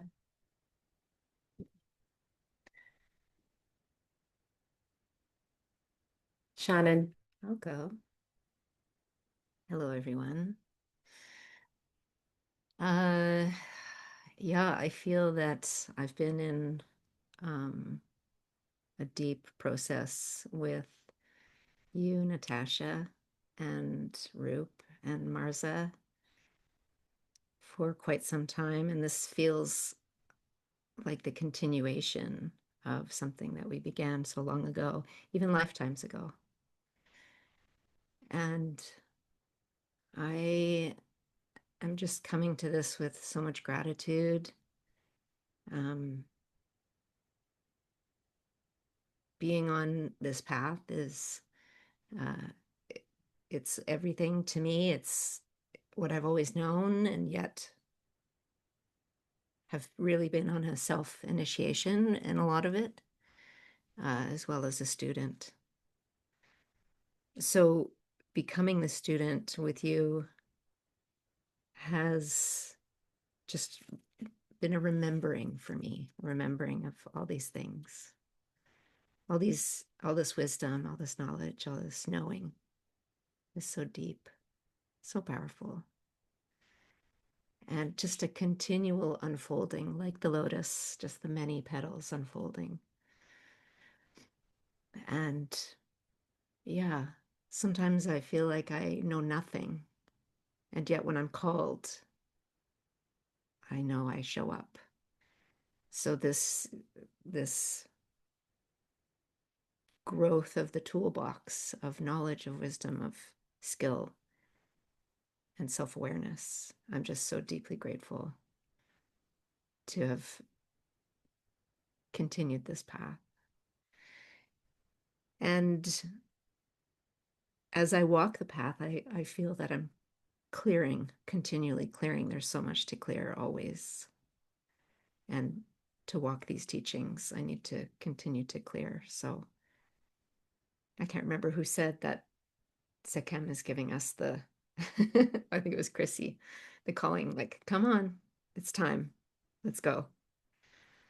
So I'll continue to lay these offerings, and as I come into my full truth, my power, my light, and just trusting that I'm here to share this wisdom, this sound, this vibration, and for the greatest good.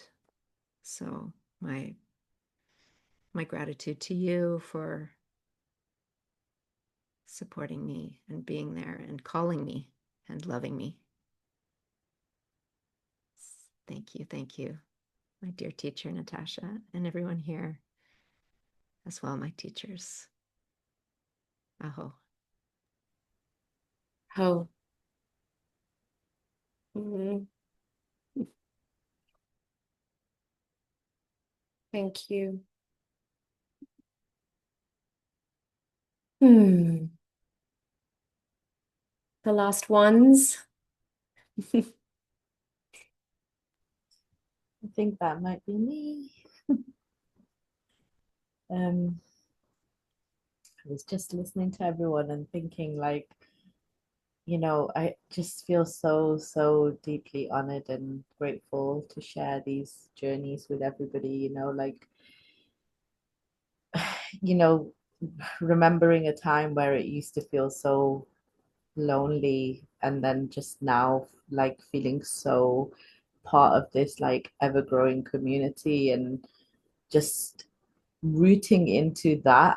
And really, I feel like I've, through this course in the last few months, it's just been a lot of witnessing. There's been a lot of witnessing of what's going on in the world, and then also witnessing the inner world, and just really seeing it from a place of more space, really creating more space to really hold it from every angle, like the hold the shit, hold the joy, all the muckiness and all the glory as well, and just understanding that um that it's all just a part of life cycle, and we can choose how we can move with that. So I'm just been, like, really feeling into sort of wanting to, like, really anchor into myself with that, just like a real settling into that knowing of everything can feel really shit and hopeless, especially with everything that what's going on in the world. It's like complete madness and upheaval and so much suffering, but also choosing that, like, an understanding that it's all also going to be okay. Um, so yeah, I feel like, what I'm taking away is I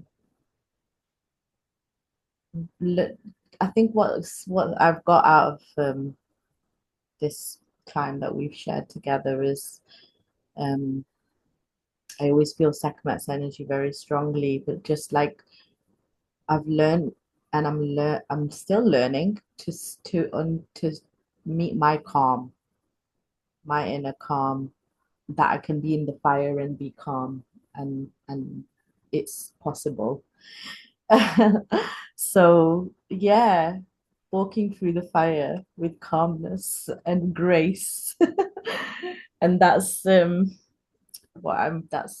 intention to move forward, because there'll always be the fires, and it's just knowing that I can walk through those fires with harmony and grace, and with my community and love. and we can all hold each other together. Thank you. Oh, deep gratitude to you, Saima. Thank you.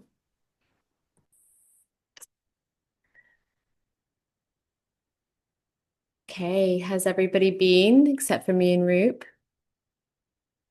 Yeah. So I feel that unfortunately I have led from the front this time with the most intense of all of the Sekhem initiations so far, all levels, and then this is the second class that we've taught. And every time for me, the initiation, the experience gets deeper and deeper, more and more intense. Shit is literally flying off. I 2 weeks ago, cut the final cords to the parasitic entities that have been feeding off of my family line lineage by stepping away from my sister.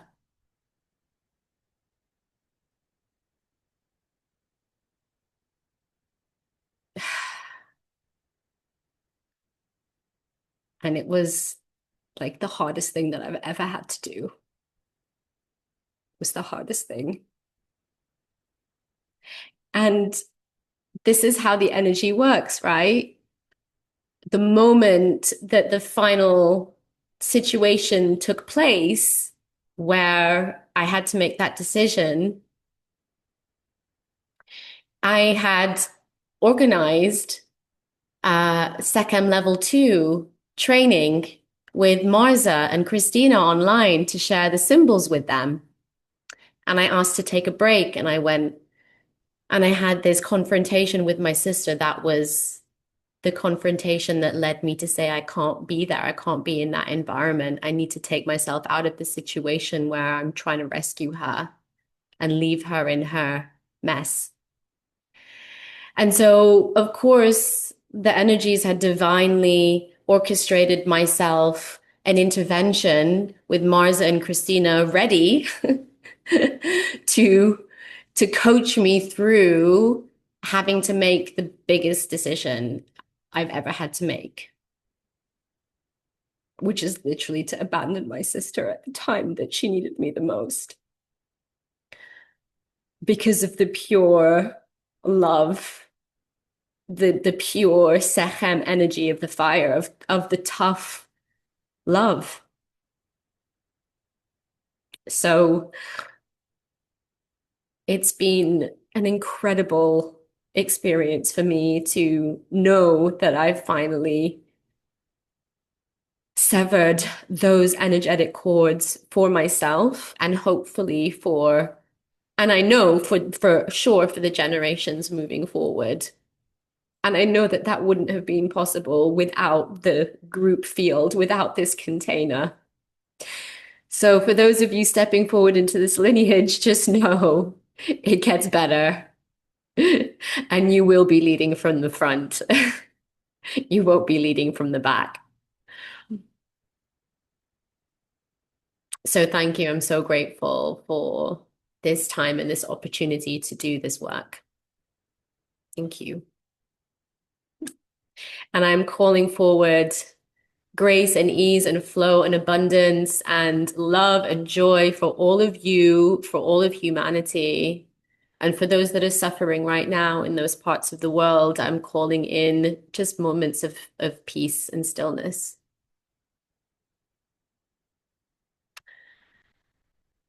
Thank you. And I will call forth Roop for the final sharing.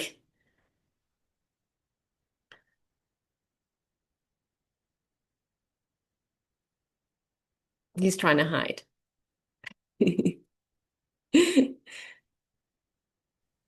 Luckily, I've got this dark shadow bit here where you can't see me. We know you're there. I know. You may be silent, but you are deeply felt. What can I say? That was an epic sharing from everybody. You know, I'm in the craziest place on the planet at the moment, which is India, the spiritual supermarket, the fucking center of where the Matrix is probably projected from. Every single type of belief is happening all the time, every day, every second. I've been witnessing ceremonies and rituals constantly. Interesting time to be here as the solar maximum comes through.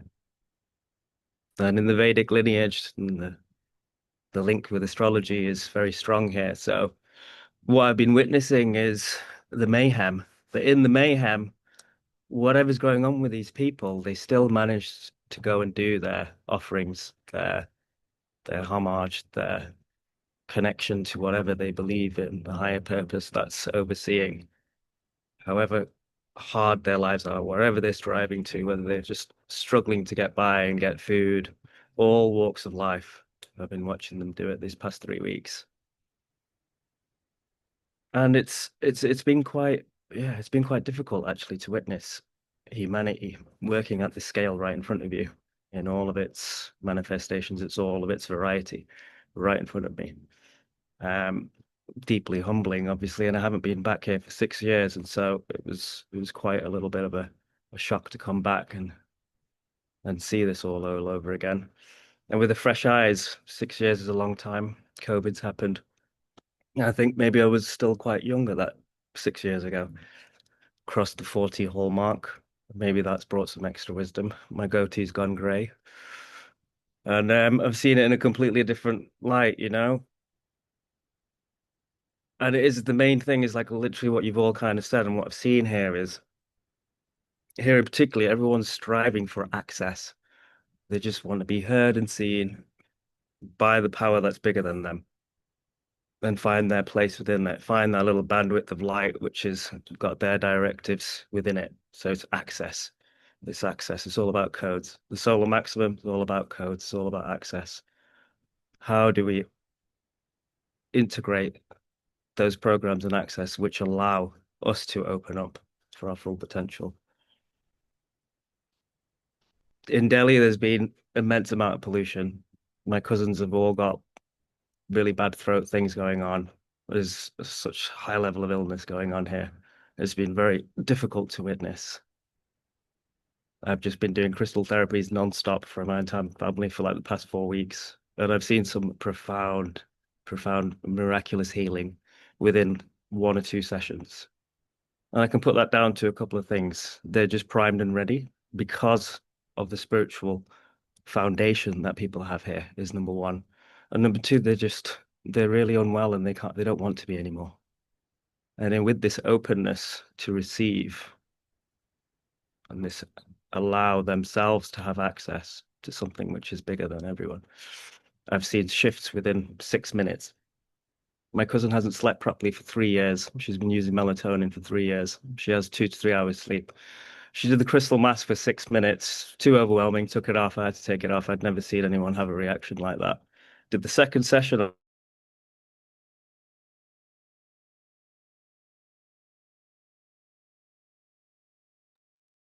No, he's left us on a cliffhanger.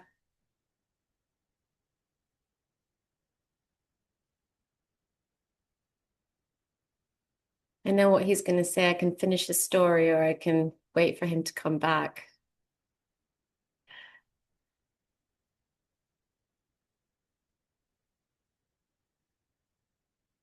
Let's give him a moment.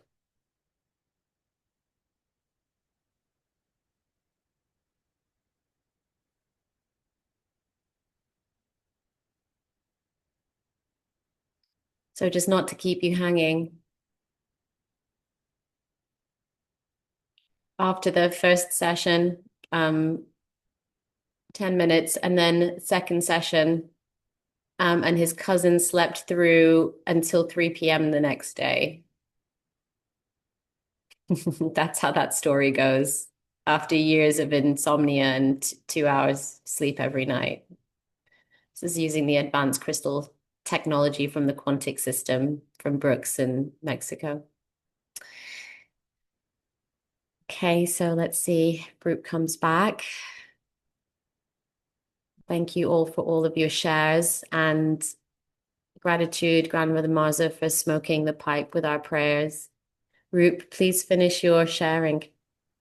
There you go. See the access problems. It's difficult. Where was I? Where was I? Your Yeah, cousin. I've gone past that bit. The pilgrimages, yeah. So it's just that people are going on huge treks to go to a certain temple at a certain point to go and put a flower or something in. They're like driving like 10 hours through crazy traffic to go and do these offerings. And it just comes back to where's the access? The access is within us. It's much, much simpler.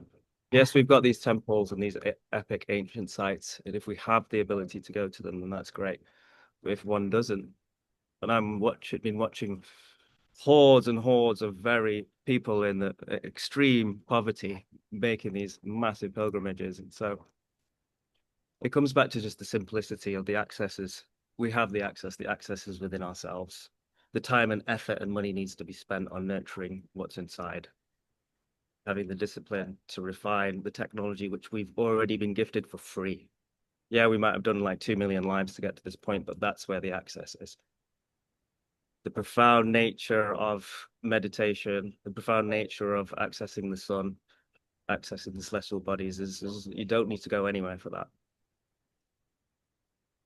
All we need to do is certain practices and put the body in the right state of frequency, and we can achieve anything we want to. So nothing needs to be hard. Nothing needs to be a 10-hour trek. It is literally just all within us. And so even my parents have been going on because it was just like, oh, we're going to do this ritual. I'm like, okay, you go for it. How long is that going to take? Oh, it's going to take like 15 hours. I'm like, okay, I'm just going to sit in my room and meditate for 24 minutes and I'll meet you on the other side. It's just, and that's what's been breaking down for me is just, and it's difficult to talk about because we've just done a ceremony, yeah? And so I don't want to say anything that's going to upset anybody. But me and Tasha have had this ongoing argument for quite some years. It just needs to be easy. It needs to be simple, and it is, and it can be. And that's ultimately what I want to say, what I want to finish with. There's one massive example, right? So I went to my Sikh holy pilgrimage site in Punjab. It's called the Golden Temple. All right. I didn't even realize, my whole family didn't realize, but we actually went on the day when one of the most prolific gurus' 550th birthday it was. And somehow my whole family didn't realize that this was that day. And they gave the whole state of Punjab a holiday that day. And literally the whole state of Punjab turned up to this one temple, literally thousands of people.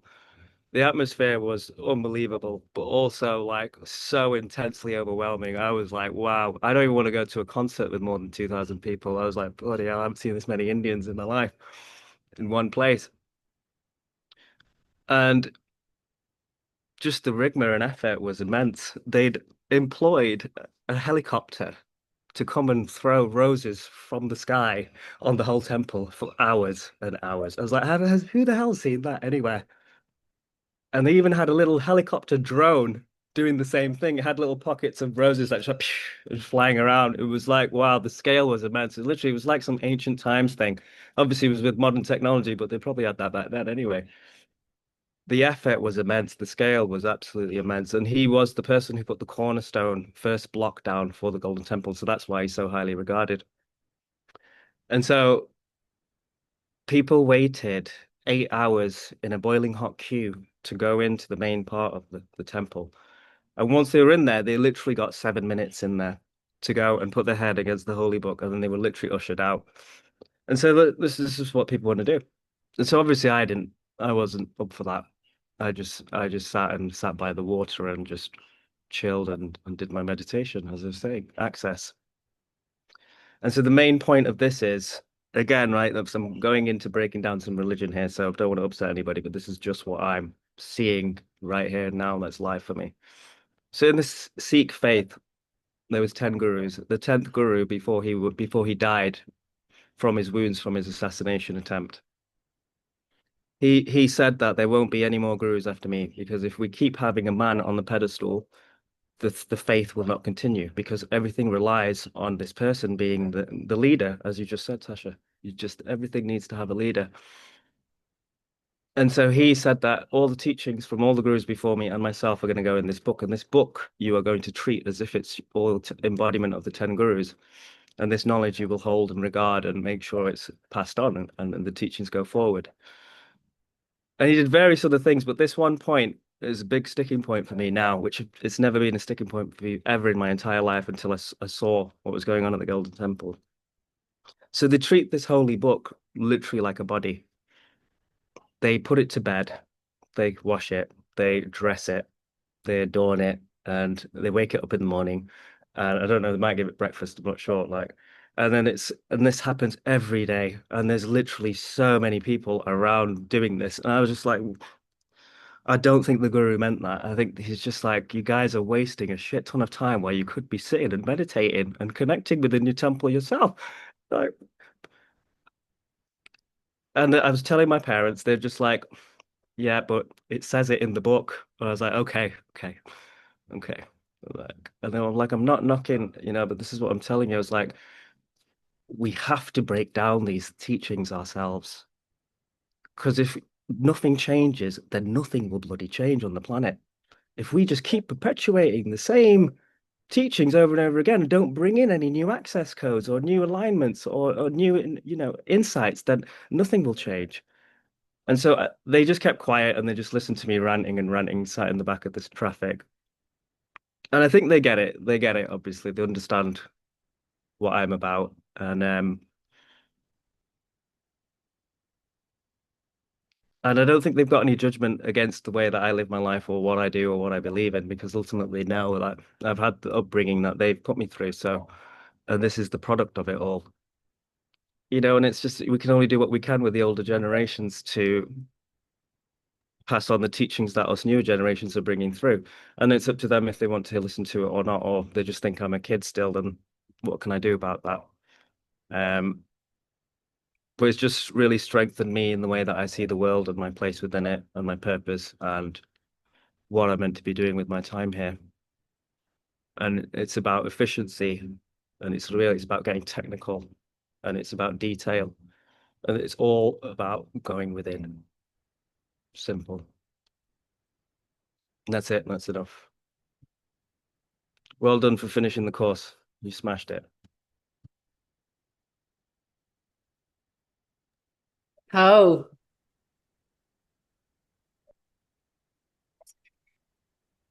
and well done for your master's initiation, Roop. You smashed it. Well, really? Is that it? Yeah, I mean, it's not fully over, but yeah. Yeah, I haven't done any reading yet. You passed. I passed. Okay, good. Okay. So get comfortable. We're going to go on a short journey.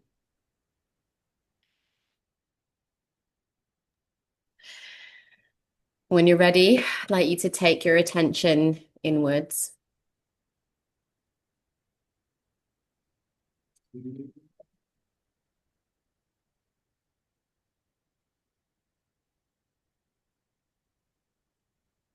Start to connect to your breath and your body.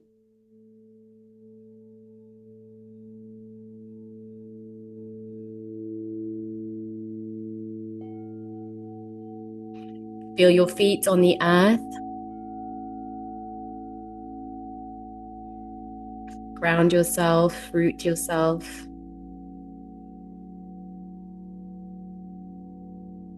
See the flow, feel the flow of the divine Reiki and Sekhem energies flowing through you.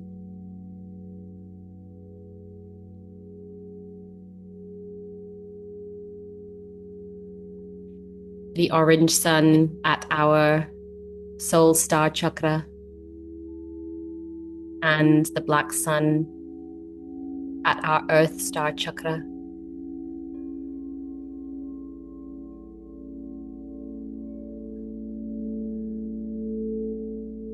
Dropping into our internal space, using our breath, relaxing our body,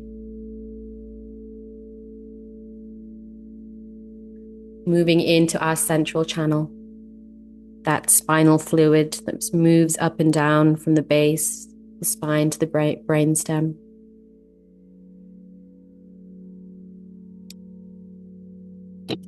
Sinking and relaxing deeper and deeper within, into the inner temple.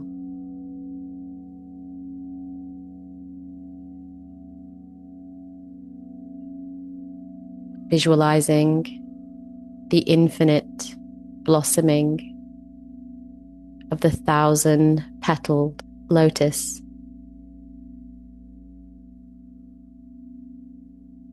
At the third eye.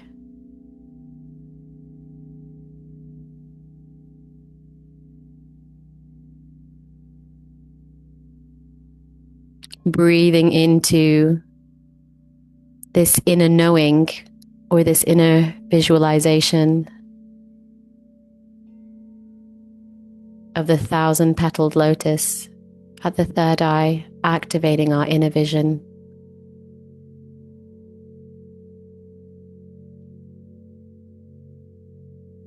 Calling forth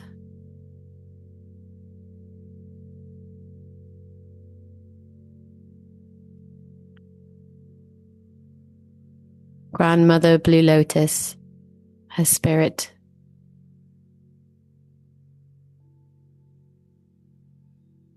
As the lotus blooms, her energy makes itself more and more known.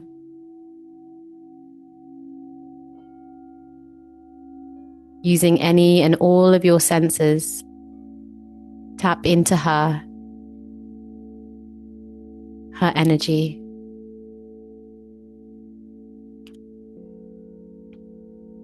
Perhaps she shows you her face. Perhaps she reveals some sensations or energies, colors.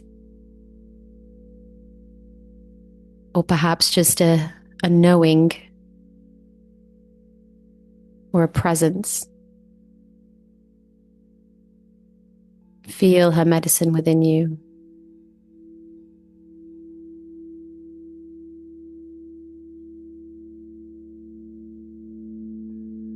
Using your breath to anchor.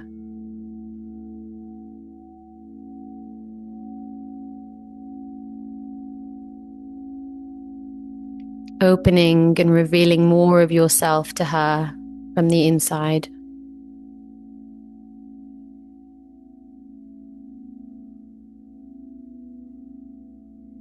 Perhaps there are parts of you that you reveal to her. Or perhaps there are parts of herself that she reveals to you.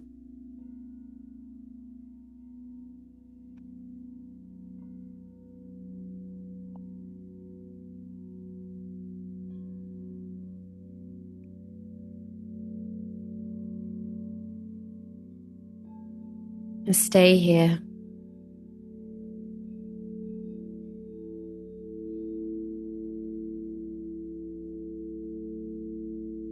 Opening your inner vision.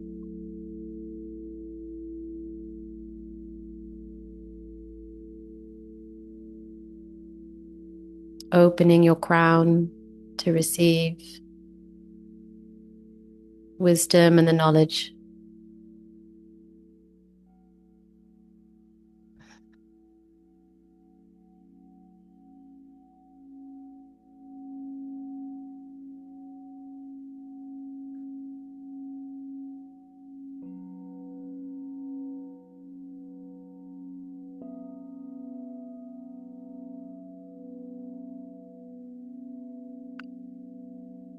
And ask her to guide and assist you to visualize, to dream 7 generations forward.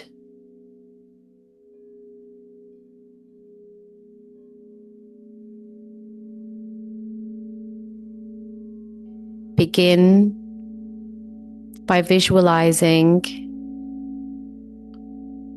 or calling into your knowing, your presence,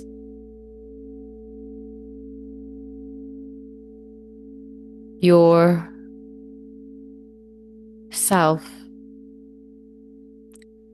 as the first generation. And then from here, calling or visualizing your children, your child or your children, either your existing children, the ones who may come to you, or the children in your community or your family.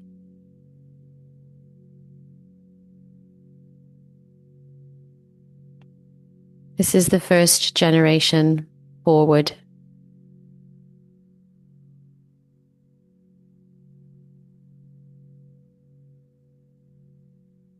Visualizing what is around them, what world they are living in.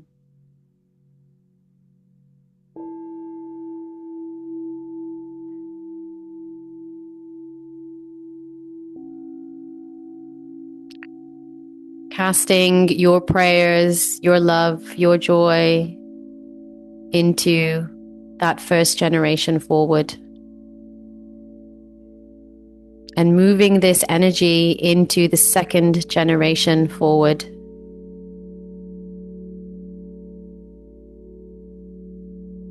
Visualizing your children's children, or the children's children. Children alive in our community now, visualizing their children. Moving forward the energy of all our prayers and intentions of what we will manifest 7 generations forward.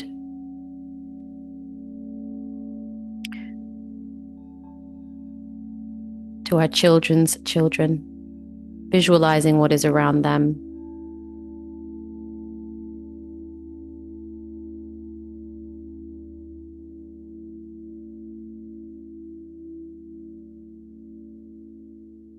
And casting our awareness now to their children, to the 3rd generation forward. Moving the energy of our prayers,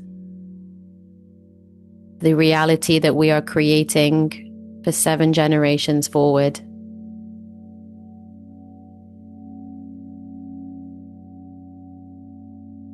Moving that to the 3rd generation. The energy of what we are creating, the energy of our prayers, of our intentions.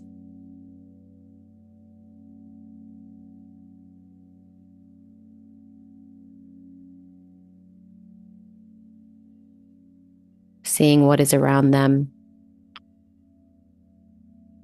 Our children's children's children.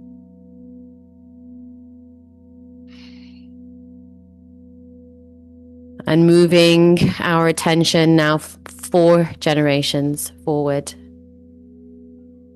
So visualizing their children,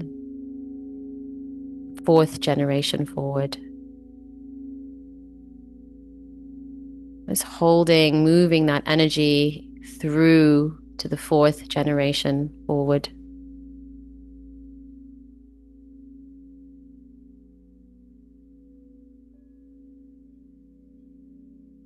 Carrying that dreaming and that vision through to the 4th generation.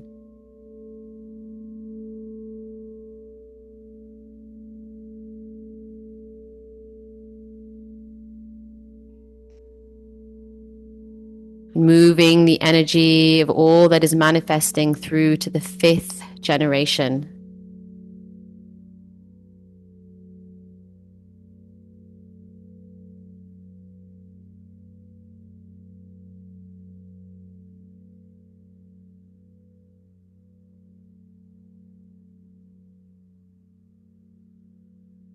And then to the 6th generation forward.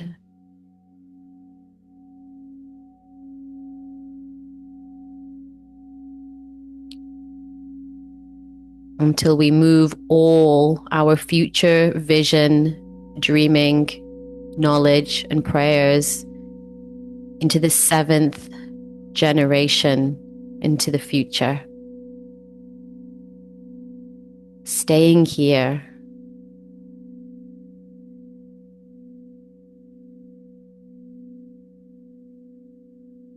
creating these dreams, these visions, implanting and embedding this knowledge, this wisdom, these prayers, 7 generations forward.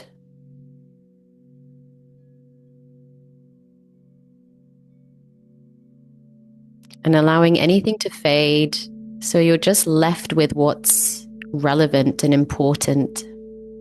The energy, the sensation, the emotion, quantum field.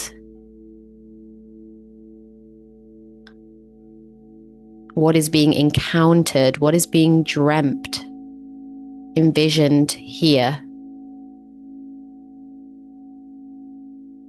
What information and knowledge can we bring back with us to the present day to assist us to manifest what they desire?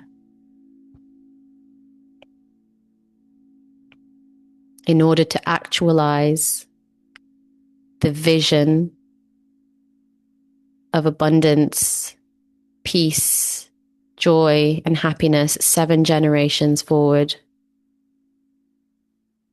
what will we bring back to embed into our lives now?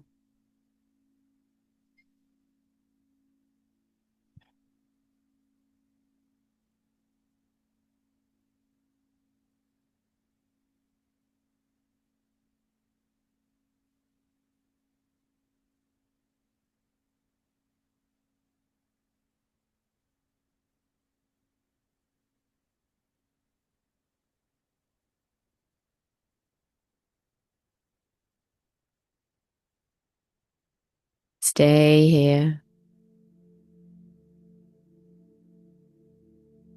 held and enveloped by the 1,000-petal lotus,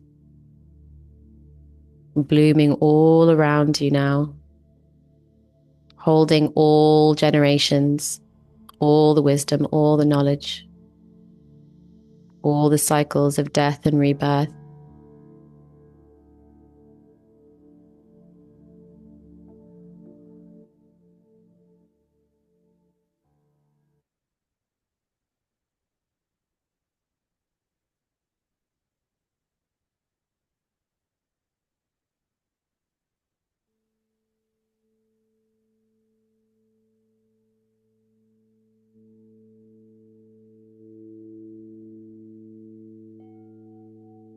Asking Grandmother Blue Lotus to share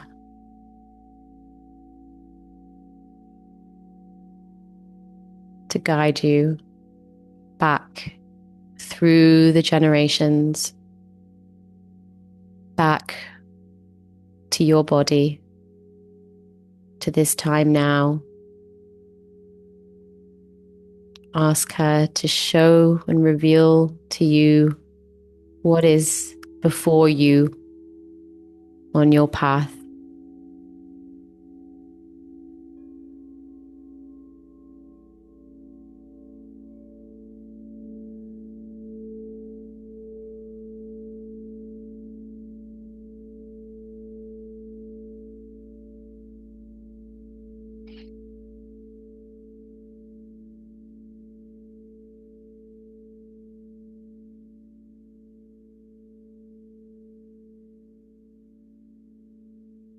Drawing her consciousness into your being, into every part of your being, into every quantum space of your being.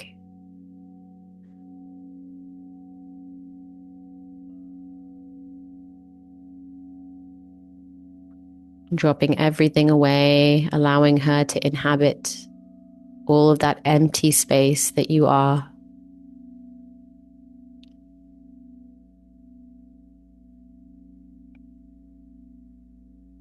Filling you with light.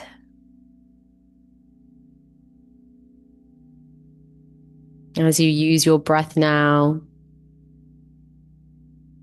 to gently, in your own time and space, flowing with her as you come back to your body. Taking your time to be in this liminal space and coming back to your body, into the element of earth when you're ready.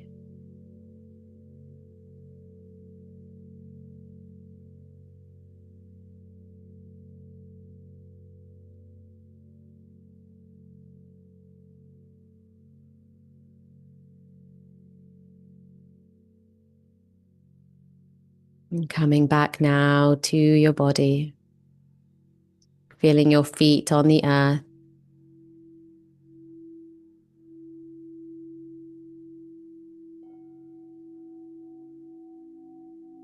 Taking your oil, if you have some, to anoint yourself.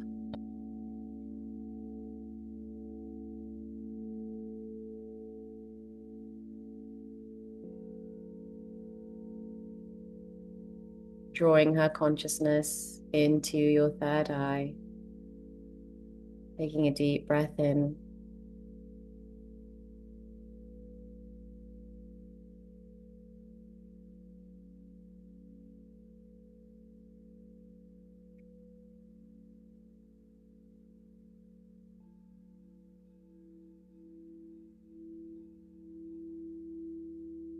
In gratitude to the elements of ether.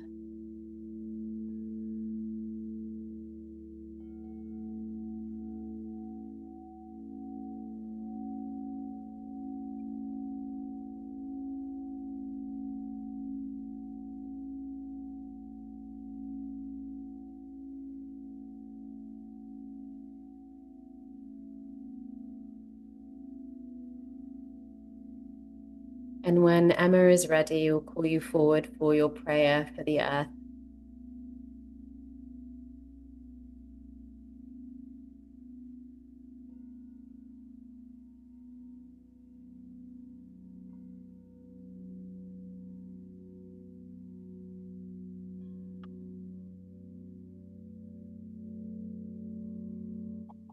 Oh, what a powerful journey, the 7 generations. Thank you so much, Natasha, for guiding us. Giving a prayer now to the earth element.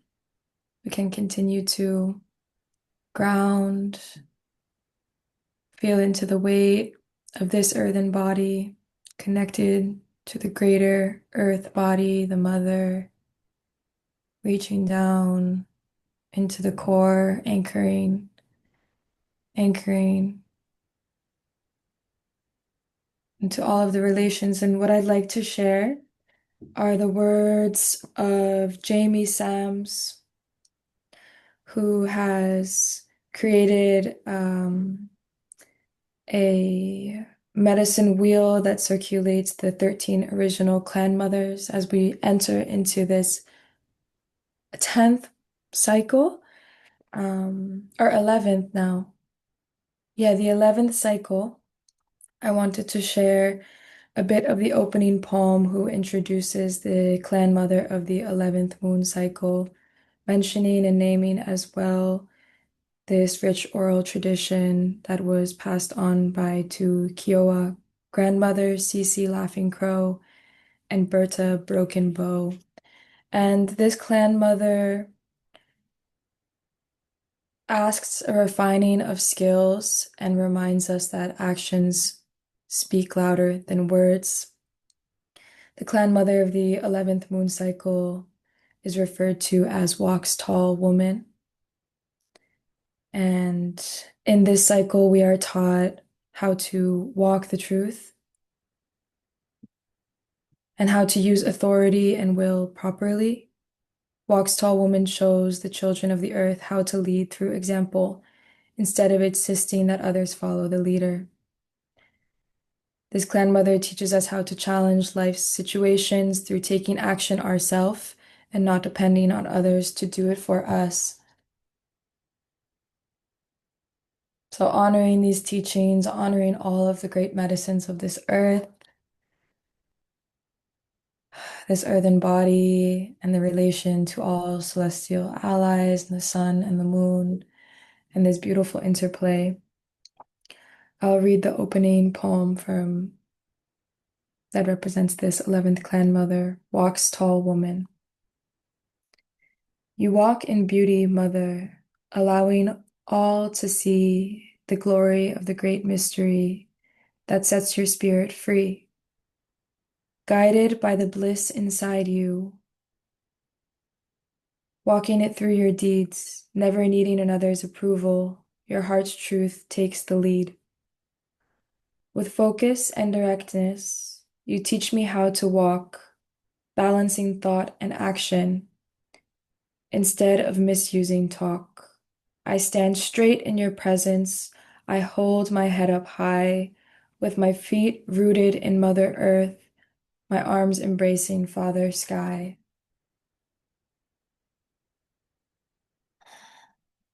And calling in and honoring the energies and the teachings of this 11th moon cycle. And again, just in recognition and admiration of all of the medicines of this earth and this earth walk that we are blessed to be upon. Aho, all my relations. Aho. Thank you for that beautiful offering, my dear. Making an offering for you.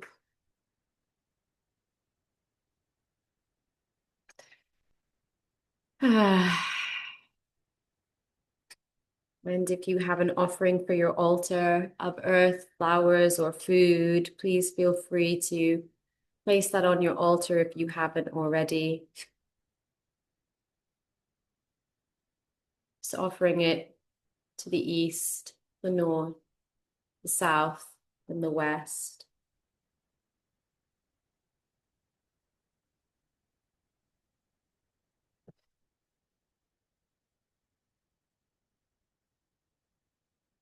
Moving to the element of fire as we light our fires, candles.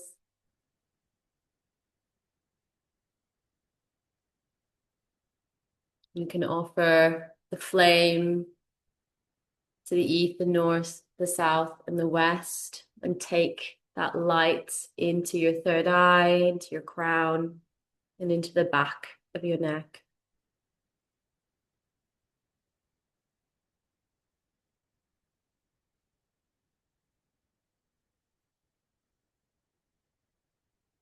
And welcoming Shannon with her offering.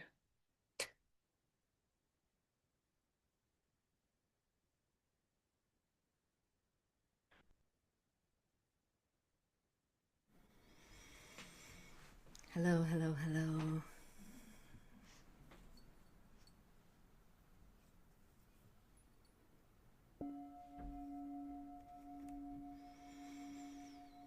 Breathing into our hearts and imagining the flame that flickers, continuing to guide us on this journey.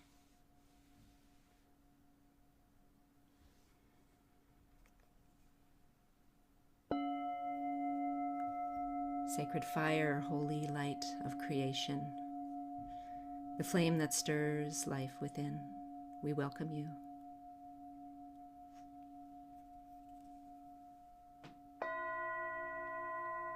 Radiant sun, giver of warmth, awakening, and renewal, let your golden light clear all heaviness as you ignite the clarity and illuminate our path as we move forward.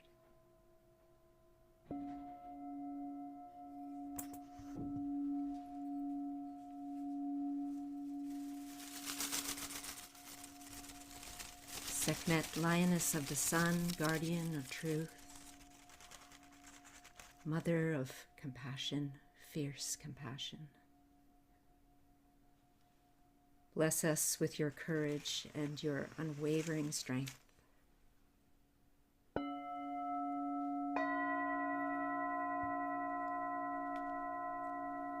Sat Sekhem Sahur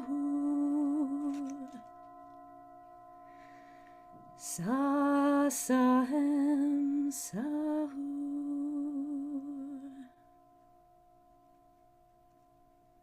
Burn away what is false and no longer needed.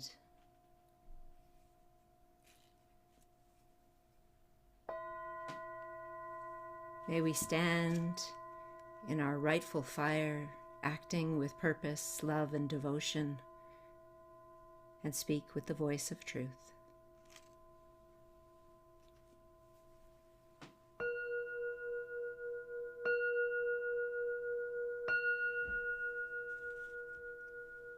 Thank you, sacred flame. Thank you, Son of Life. Thank you, ancient force of Sekhem.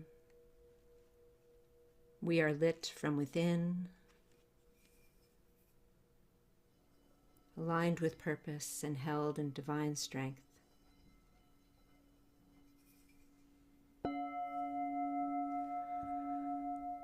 And so it is.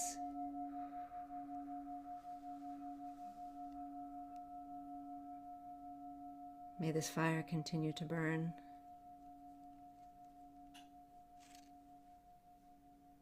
Aho, aho, aho. Thank you.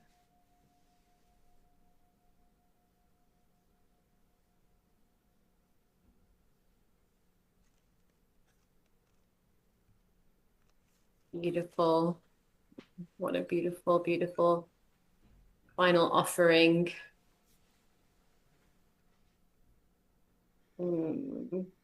Such magic flowing through all of you. We're coming full circle now with our closing prayer from Grandmother Two Clouds.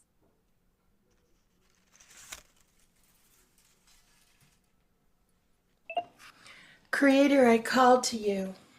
I thank you for your creation of the world, for the creation of the elementals, and that you sit in the center of all manifestations in this world. And we ask, as we go from this circle, that we hold the Sekhem rights in our lives with honor, reverence, and respect, that we anchor them deeply within our lineage fields, that these sacred symbols take anchor within our fleshly beings, and that they also hang as mementos of power, that as we become more skilled in using these symbols in our daily lives, and that we thank you for the power that we get from Sekhem.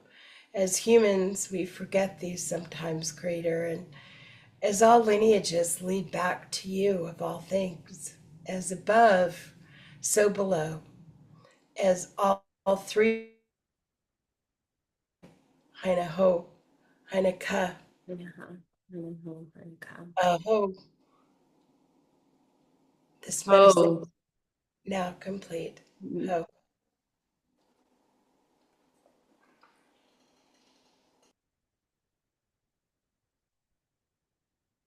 This medicine is now complete. Oh.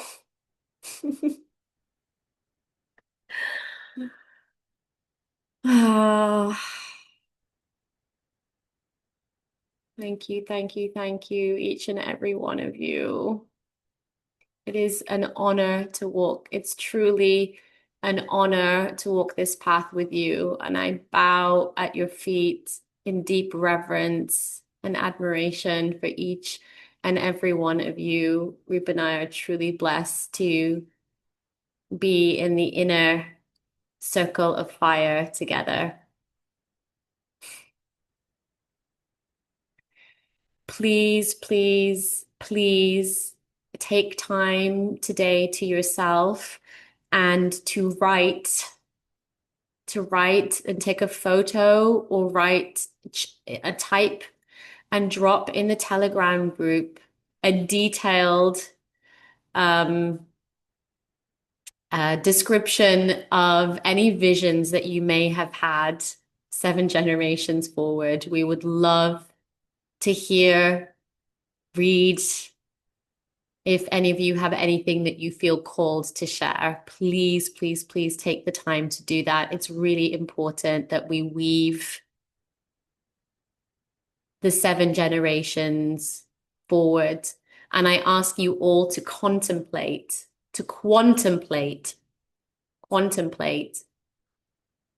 what it is we are creating and calling 7 generations forward, and bring that information back of what is needed for us to create and manifest what is being created and manifested 7 generations forward. This is our task as those walking this path. And I will be calling you forward for an optional drop-in coffee slash integration sharing call in a few weeks, where I will invite you to bring your musings and your insight into what it is that we are cultivating now to enable the 7 generations forward to manifest heaven on earth.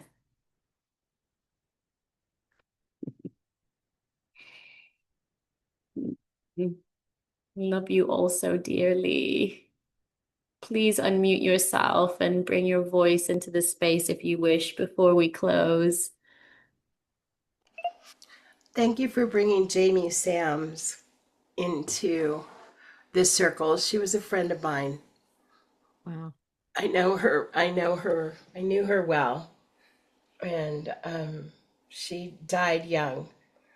And she was a very talented and deep woman that really brought deep medicine teachings. The medicine cards, everybody knows those. That was her probably best-selling book and the first one. So thank you for bringing her name into this circle and her remembrance, because she lived a fast and hard life at times, but I'm grateful to hear her name in this circle. So thank you. Thank you so much, Marza, for the connection.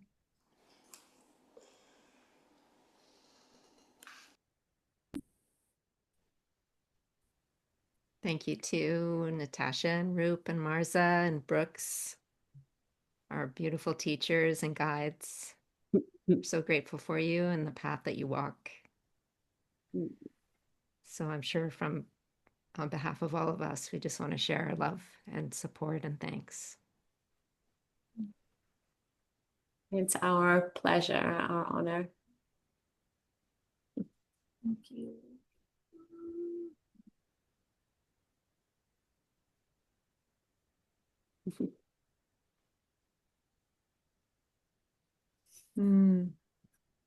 Wow.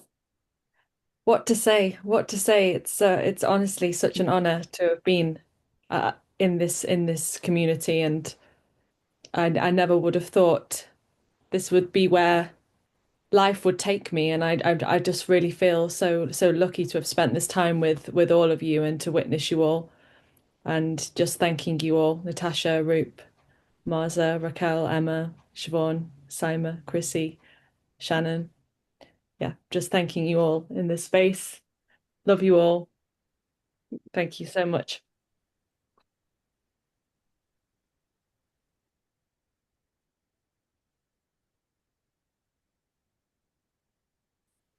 I can't articulate better than or more. I'll just say thank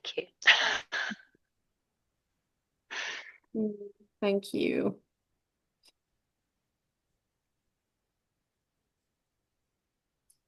Yeah, thank you. Maybe one last, sorry. I was going to say, I hope we stay connected